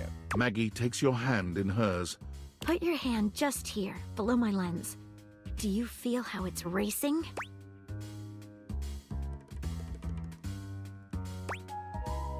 What if we... Wait. Before we start this, there's something that's been bothering me. What is it? I hope you won't laugh, but it's another case. Another case? Tell me about it. It has recently come to my attention that there is a counterfeit object in the house. A counterfeit Rumors object? have How been the hell? circulating about it for a while. At first, I wasn't sure there was anything to them. After all, rumors can be nothing more than loose talk. Sometimes they're more than just rumors. I fear so. The only problem is, the rumors are coming from all over the place, and I can't make heads or tails of where they came from. You said came. What do you suggest? Well, I'd say we could bring in some witnesses. Alright, let's do it.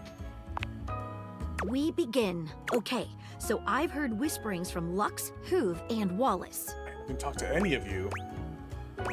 Alright, who is Lux?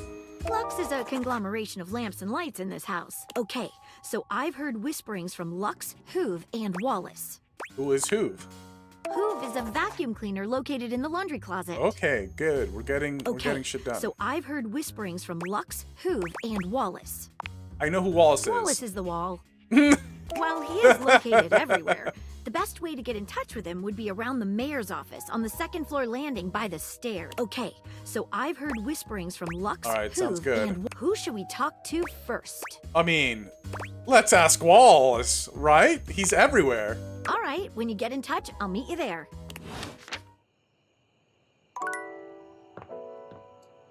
I only have the one left. I'll talk to Wallace tomorrow.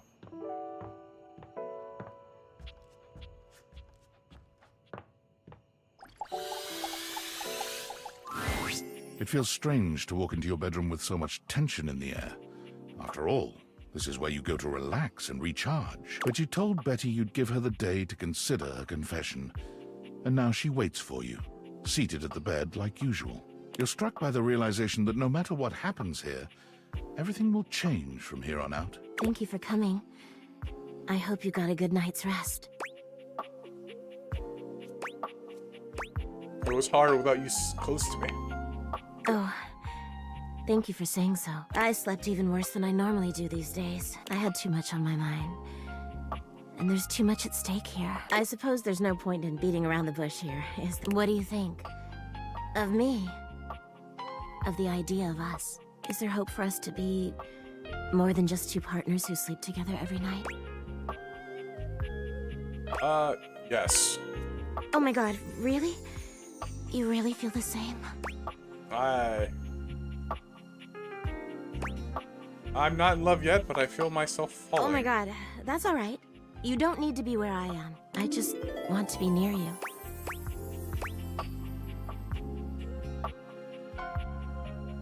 If we sleep together every night, does this mean... Don't you worry your sweet little head about that. I don't expect you to sleep with me every night, or ever. And you being with me doesn't mean you can't be with others. I have my own fun, after all. I'm just so happy we can be together. I honestly don't even know where to begin. I feel like I know you so well, but I want to get to know you better. And you must want to know me better. After all, I've only ever been a place for you to lay your head at night. You've never seen me for who I truly am until... Tell me what you want from me, all I want to do is make you happy. You should just keep being your lovely self. Aren't you just a darling? Well, if you don't mind then, after all, I have you to myself every... But a date in the daytime? Where shall we go? Let's go dancing. Oh, yes, please. As you enter the dining room, you're pleased to find yourselves alone, mostly. Hey, Rainy. Would you play us a little something? The recorder. I'd love to. You two. Betty answers before you can, clearly thrilled for the chance to show you off. Oh, yeah. Absolutely. Oh, I'm so happy for you. All right, cuties. Tell me what you're in the mood for. Something that you can shake your ass to.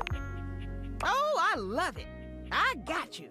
Rainy plays a song with a beat that refuses to be denied. You feel your lower body moving almost on its own. Betty picks up the beat immediately.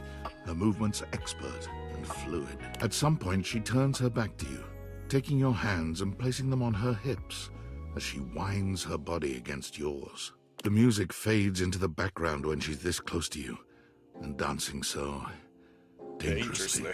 How many songs go by with the two of you this close together? It's hard to say. The truth is, when Betty is this close to you, you can't think of anything but her.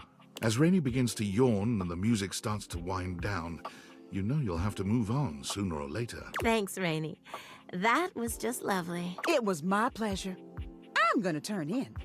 But you two have fun. That was so nice.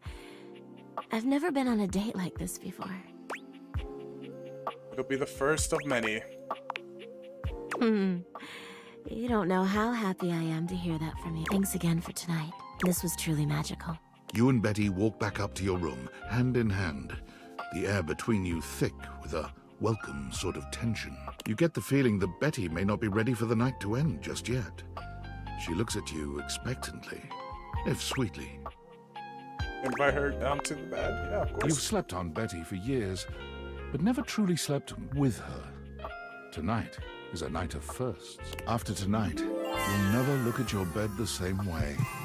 Your room becomes a tangle of sheets, of bodies twisted into new and exciting positions. When you finally do go to bed, you sleep better than you can ever recall.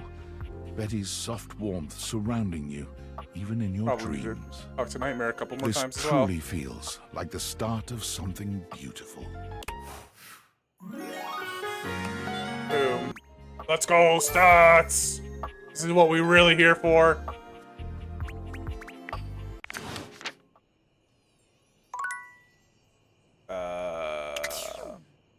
That's glowing now. It's fine. Come and give me a little snuggle. Oh, shit.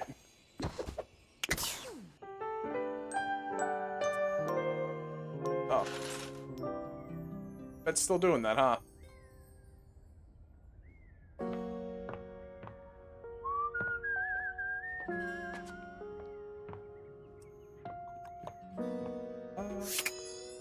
Yeah.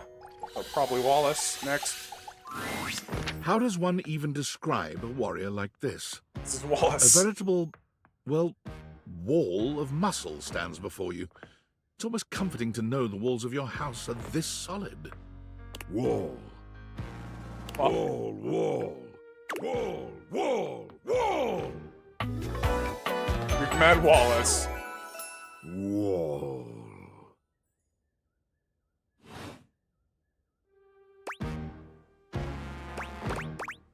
Wall! The warrior's eyes widen. He leans in closer, towering over you. Wall? Wall, wall, wall! He throws his head back in a belly laugh that echoes through the house. Wall!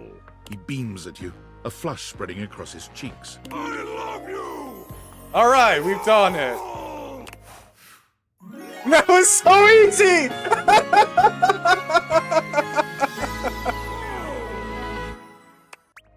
Okay! Oh, that was sudden, wasn't it? You and Wallace, who has only just introduced himself to you, are now lovers. His gaze settles on you, filled with tenderness. His drywall heart beats only for you. You live happily ever after. Yes, just that quickly. Fair enough.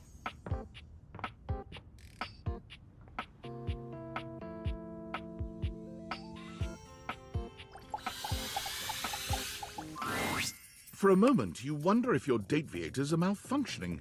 But no, the fashionista standing before you is just that dazzling. They are dressed to kill. Abs on display and lighting all along their body, bathing them in a Wall's soft good. glow. A ring of light surrounds their perfectly coiffed blonde hair, giving them the appearance of an angel. And perfect lighting no matter which way they turn. But it doesn't take you long to discover the angel comparisons end at their appearance. Hey, betches. It's me again, Lux. Lux? Yes!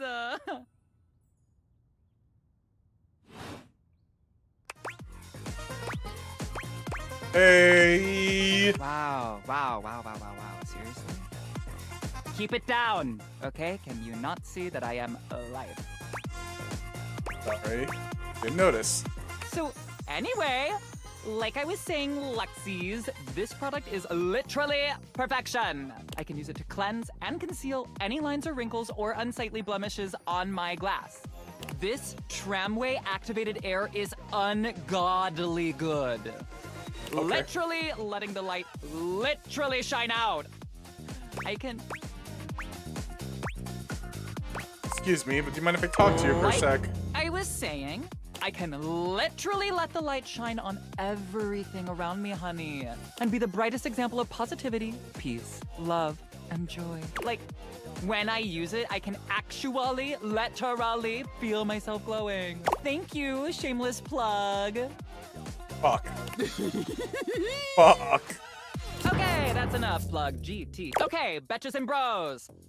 Stay golden, stay glowing, stay light and bright, and I'll see you next time. Why did I have to do the shameless plug then? You done yet? Oh, are you still here? Why are you being so mean?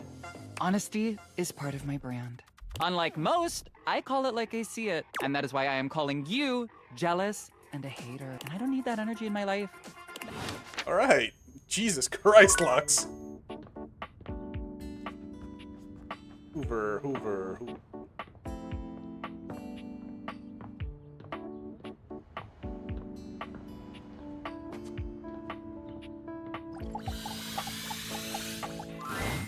There's something strange about the handsome figure you see standing before you.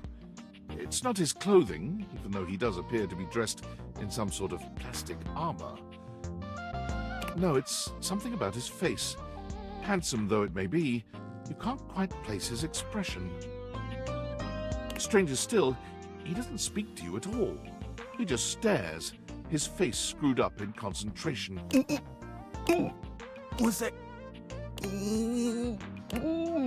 He lets out the breath he's evidently been holding, bending forward with his hands on his hips as he inhales and exhales deeply. Woo! Sorry about that. Just trying to see how long I could hold my breath for. Understandable. Seemed like for a while. I'm up to 3 hours. Holy shit. All right. Now that that's taken care of, I can give you my full attention. Name's Hoover. My friends just call me Hoov, though. What's up? You here to chat? Or is there another incident to come? Today was supposed to be my day off. It's just... Sure. What about? I bet you've been all over the house. You know it. I've been everywhere except the crawl space, I think. I mean, you never know. There are always places I might not know about. I have heard rumors about a haunted attic. Nah, but I'm sure that's nothing but hearsay. Did you say haunted attic?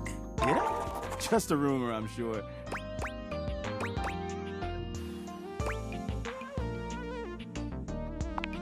You're the investigator. That's right. Crime scene investigation. I love my work, but it can be hard to put it away at times. I do tend to keep it all in my bag. What kind of stuff do you investigate? You wouldn't believe the sorts of things I'm called for to check out. The evidence I pick up gets to be real interesting sometimes. Hair, bits of your dead skin, fingernail clippings. Okay, what else? Did I mention lots of your hair? You did. Please never mention it again. All right. I also end up finding buttons, lint, paper clips, you name it. If it's smaller than a quarter, I've probably got one somewhere in here. Seems like you're packed pretty full. I wouldn't worry about that. Plenty of room still. I'm tired. Yeah, a bit. It's been a long week, but I enjoy working hard. Makes that can of oil at the end of the day taste all that much better.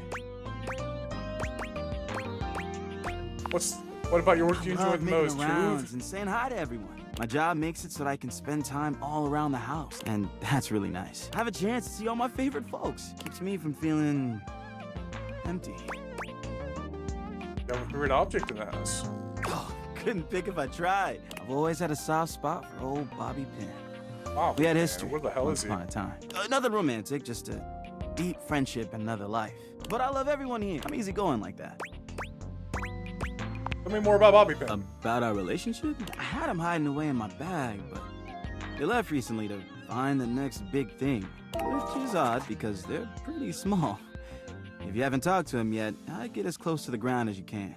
Hey, it's been great talking, but I gotta finish. How about you come back and see me next time you got a minute? I feel like I haven't gotten out to do something fun in a while. And maybe the two of us, I don't know, catch a game or have a drink?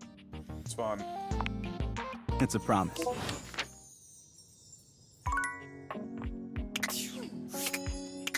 Two left. So Maggie, then...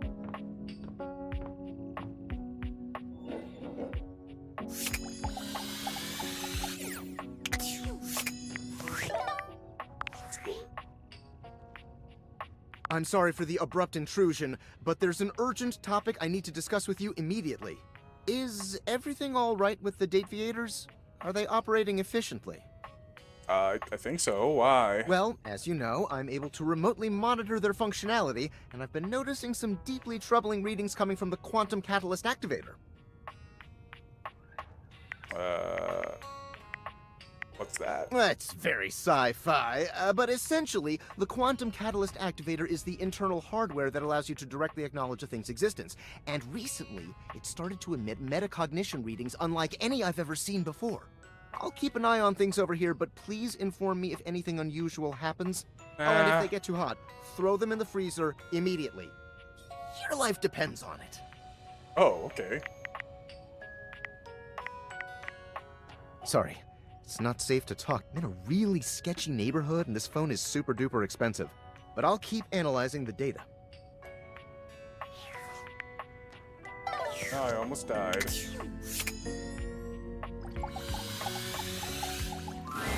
Thanks for coming back. The case. Okay, who should we talk to next? All right. I need to talk to Wallace. All right, when you get.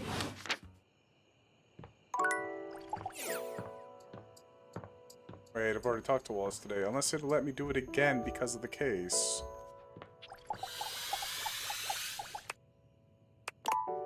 No. Wait, but... Oh. Weird. Can I do it again? Okay, it won't let me. Beautiful, okay. Alright. Let's go, Shadow Lord! Welcome back, my dark ally. Come, let the next trial commence. What are we talking about? Give me all the trials! The trial of the letters begins. Letters? Back before the Great Cataclysm, my comrades and I would partake in spirit-shackling activities. Some have lasted several nights. Others, we simply gave up counting. Are you prepared to begin? I am prepared, Lord of Darkness. Let the game of shadows begin! The game of shadows? Some shadow games, you would say? I present to you the following. He holds a sheet of notebook paper. Oh, Hangman. It contains a macabre illustration of a dead person and a few mysterious lines. Blank, blank, blank, blank, blank, blank. Guess! Wait, this Hangman? This is the Hanged Man. Now, choose your letter. I mean, we go with D first. There is a D! Now, choose your letter. A. There is an A. Now, choose your letter. Ooh. S. There is an S. E-A-S. Choose your letter. It's Shadow. There is a now. Choose your letter. There is a now. Choose your letter. Is it Shadow? The answer is Shadow. That's so sick, dude.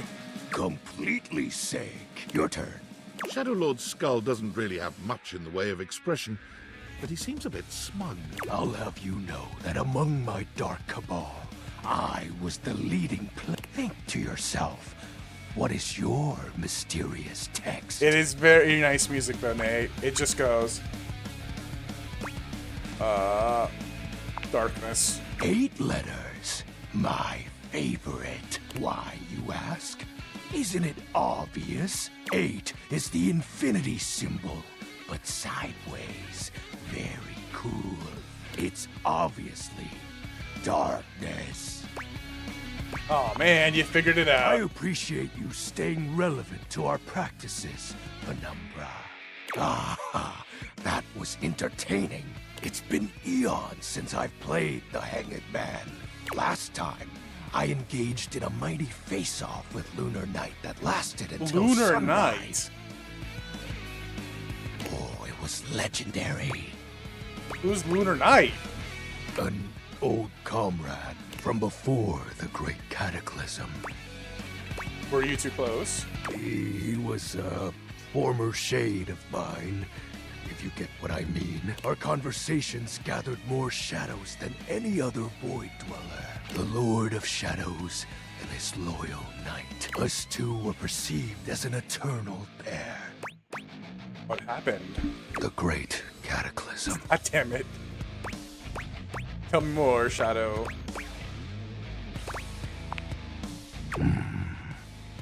Very well. I suppose a proper explanation is owed. Tell me, Penumbra, what do you presume to be a power more fearsome than darkness? Love. We don't live in a world of whimsical tales and fantasy. Not anymore, at least. The overwhelming phantasmic force that realigned the unified lives of my comrades and I is time. Drifted apart. There was no one moment or act that caused it. One night, I was with Lunar and my friends, joyfully conversing about whatever came to our minds. Time crept into our dark haven. Distance, a symptom. And then, many nights later, Lunar no longer wished to be by my side. Boredom came next. My friends took less and less interest in our nightly discussions. They too left, one by one. And then, I was alone. You may think it cruel of them for leaving without a proper goodbye, but I respected all of my friends' decisions, even Lunar's. I don't harbor any wrathful thoughts against any of them. I just think back to those days fondly and wonder why time had to come for us. We were happy. I was happy. Oh, shed not a tear for me, Penumbra. Time comes for us all in ways we don't expect. Normally, I'd celebrate triumphantly at obtaining another armament. That'll be all for today. Thank you for listening to my tale.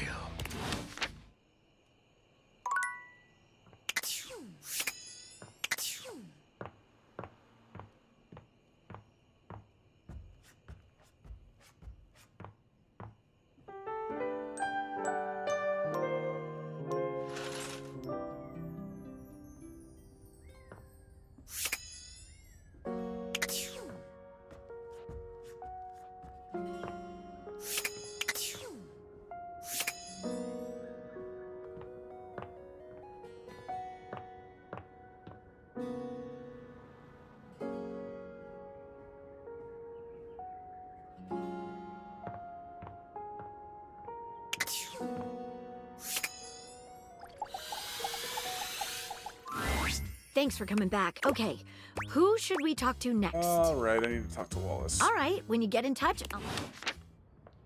Right. What's the thing again? I'm gonna talk to Wallace this time and talk to him about the goddamn case. All right, Wallace. Have you heard anything about a counterfeit item in the house? Thank you, Wallace. You can go. I should have known. It was worth a try. Back to it then.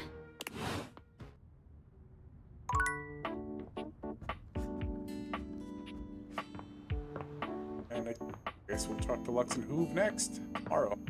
I don't think it'll let me talk to Angie again to continue the case now. Okay.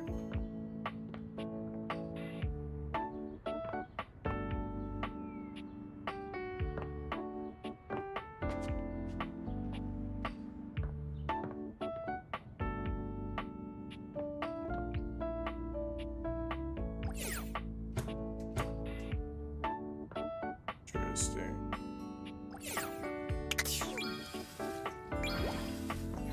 Probably Sinclair then.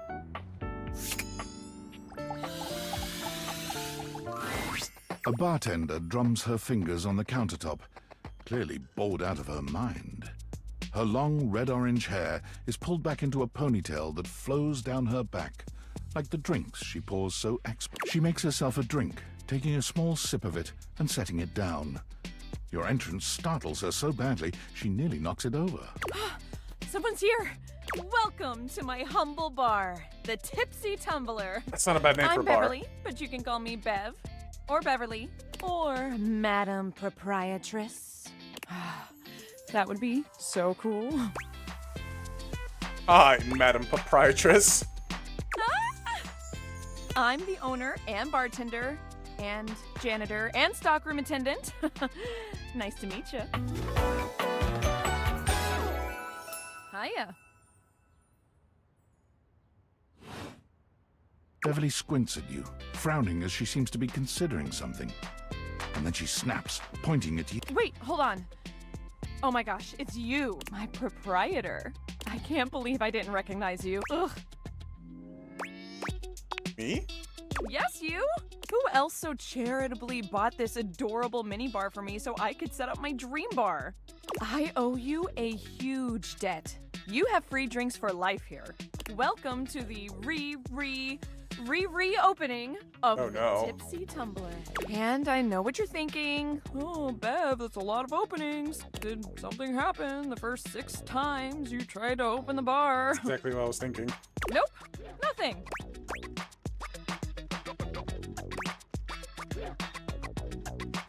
Well then why have you reopened so many times? Because nothing happened. Not a single customer came. Total ghost town. Each time, I've lost an alarming amount of sleep trying to figure it out. So please don't leave.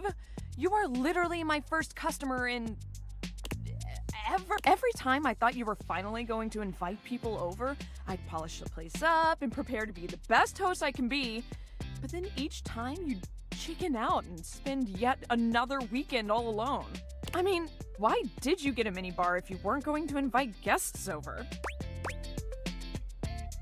I thought buying the mini bar and making the decision motivated me to finally invite someone over. But that's... Okay. It's all water under the bridge. You'll have to talk to River if you want that. Anyway, that's enough babbling for me. So take a seat and let me fix you something already. Please, let me fix you something. First and foremost, am I making you a cocktail or a mocktail? Mocktails are the non-alcoholic versions of a cocktail. Just as fun and delicious, or the drunk part, obviously. Let's go with a cocktail. Excellent. So, what'll it be? Ramos Gin Fizz. You know that drink takes 7 minutes for me to... I'm charging extra. Anyway, coming right up. 7 minutes later. Pour it out in front of her is such a... You lift your glass to your lips, taking an extended... How was it? Really good. Where'd you learn to mix like this? Well, after 6 grand openings, I got a lot of practice in. Plus, with a name like mine, I should know my beverages pretty well. I really don't want to close this place down. I've put my bar and soul into it. So, will you be my first returning customer? Sure. Good. Really? Oh my gosh. Yes. Yes, thank you. Tell your friends.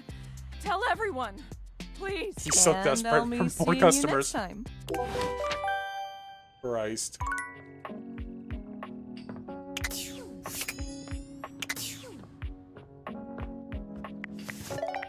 Workspace. It's this guy again. Oh, it's... Champ, champ, champ! How goes it? You know. Valdivian would like you to complete an exit survey based on your time here. How would you rate your time with Valdivian? Very short, All not right, fun. Everyone has an opinion. And now that one belongs to us. I appreciate you participating. One more question. If you were to recommend, I don't know, Tom for a job somewhere, how likely would you be to send his resume along? Not likely. Ah, that's just fine. I'll be straight. There was no exit survey. I just need some help. Now that I've revealed my own vulnerability and gained your trust, how likely are you to recommend Tom for a job somewhere? Not likely. Ah, can't win them all. Fucking Tom, dude. Fucking Tom.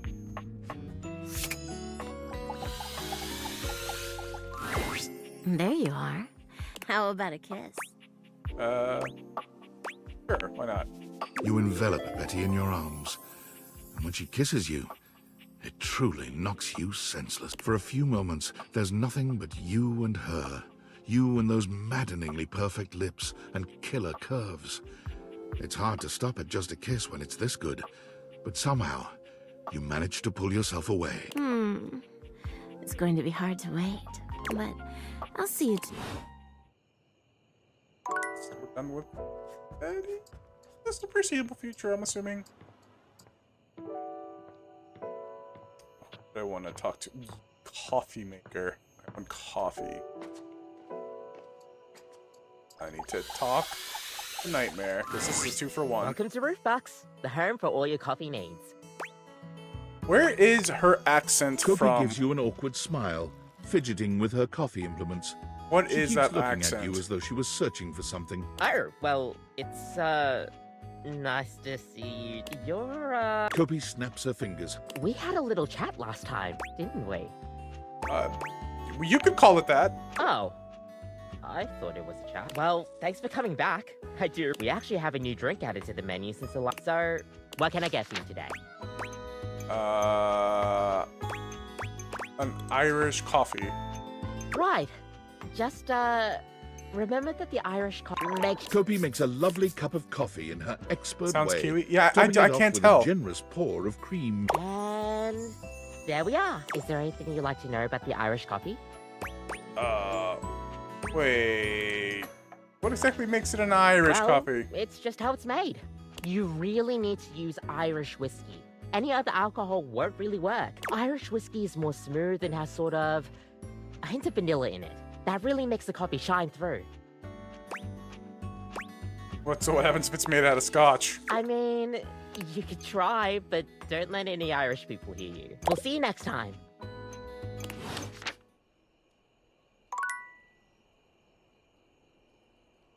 Or copy.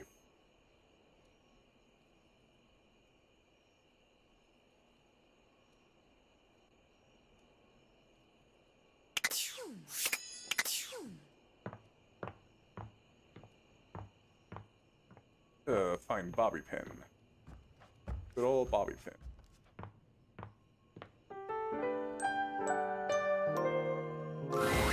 You've come to expect Nightmare's unsettling presence, but there's no getting used to the shivers her gaze sends down your spine.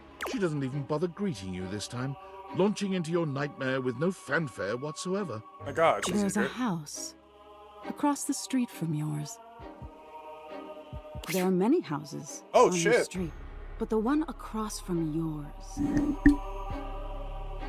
I do enjoy all the little tiny details. The decor around the houses looking a bit like teeth. The lamps looking like eyes. That house in the back over there looking like it has a tongue sticking out of it, out of the window, right here. It's identical. In every way, even down to the 2 rocking chairs out front on the porch. You're sitting in the rocking chair, staring at your neighbor's house across the street. You realize you don't even remember when the house got there. But it's a beautiful day to be sitting outside. So you try to relax. You lean your head back and rock gently, basking in the warm day. You're not sure how much time has passed when you hear the front door across the street open. Your eyes snap open, and you look to see who's come out. The occupant looks happy, humming something to themselves as they sit on one of the chairs and relax. It doesn't seem like they see you, or at least when you're even more confused than you were before because the resident of the house across the street is you. Interesting. Hey, who are you? You call out to them, hoping to get some answers. They don't respond. You stand and lean on the railing that wraps around the porch. You don't take your eyes off your doppelganger. Out of the corner of your eye, you see people walking in the middle of the street. There's 2 of them, too, identical in every way. They're walking together in perfect, synchronized stride until they diverge. One walks across the street to your neighbor, and one walks up your walkway. They seem warm, comforting. Can I sit with you? They ask. I've been walking so long.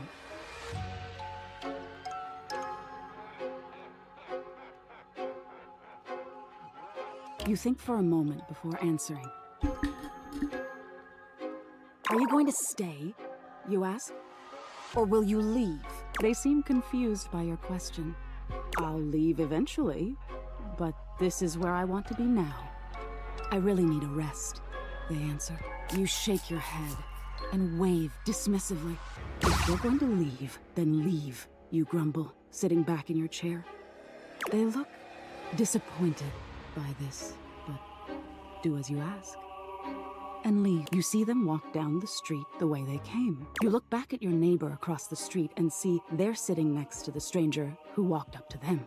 They sit and chat, laughing and giggling, occasionally glancing towards your house, but always returning back to each other. You feel anger start to burn in your chest. You try to soothe yourself by knowing their stranger will leave. They won't always have something you don't. You'll end up the smart one, the one left with a heart intact. As you watch them, they start to change. All of a sudden, they look older. Gray starts to come through their hair, and crow's feet appear by their eyes as they laugh and hold each other's hands. You look down at your own hands, seeing your own skin wrinkling. No, no, you say to no one. Wait, wait! You feel your strength drain and your heart slow. You start to claw at your skin, at your clothes, at your thinning hair. Looking back to your neighbors, they still look at peace. The stranger's form relaxes and eventually turns to dust. Your doppelganger looks bittersweet. They place their hand on the rocking chair their love was once in. Then they look across the street at you. They see you now, for the first time, and they smile at you. You look down as your finger falls off your palm. Your body starts to violently disintegrate, in chunks instead of dust. No, stop! You scream, but it comes out hoarse and broken. I didn't mean it. You feel something strange in your neck and a sickening crack. Your head tumbling to the porch. Your body breaks into pieces as it falls to the ground. Even detached from your neck, you can see your doppelganger neighbor on their porch. They don't fight it. Their body just slowly stops existing. They don't need any more time here. They got the love they were waiting for. Even if their love left before they did, it was still love. That was too scary. Why would you show me that? I'm sorry, my dear. Why do you think I wanted to show you this? That's true, but what do you think this teaches you? That love is worth having, even if you have to risk being hurt. That's exactly it. Being open to love is such a vulnerable, but isn't it worth it? We'll always be alone at the end of the day. We can't change that, but we can decide whether we've been known and loved. Now get some rest. You deserve it. Nice. Ooh, the nightmare music was still going.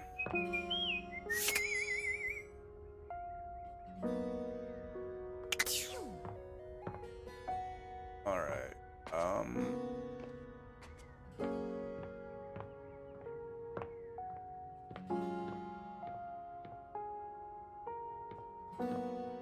that's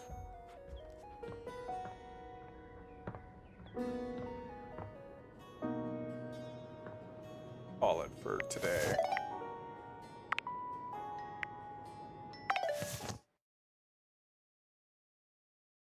Time. That was a good bit. Gotta do some stuff.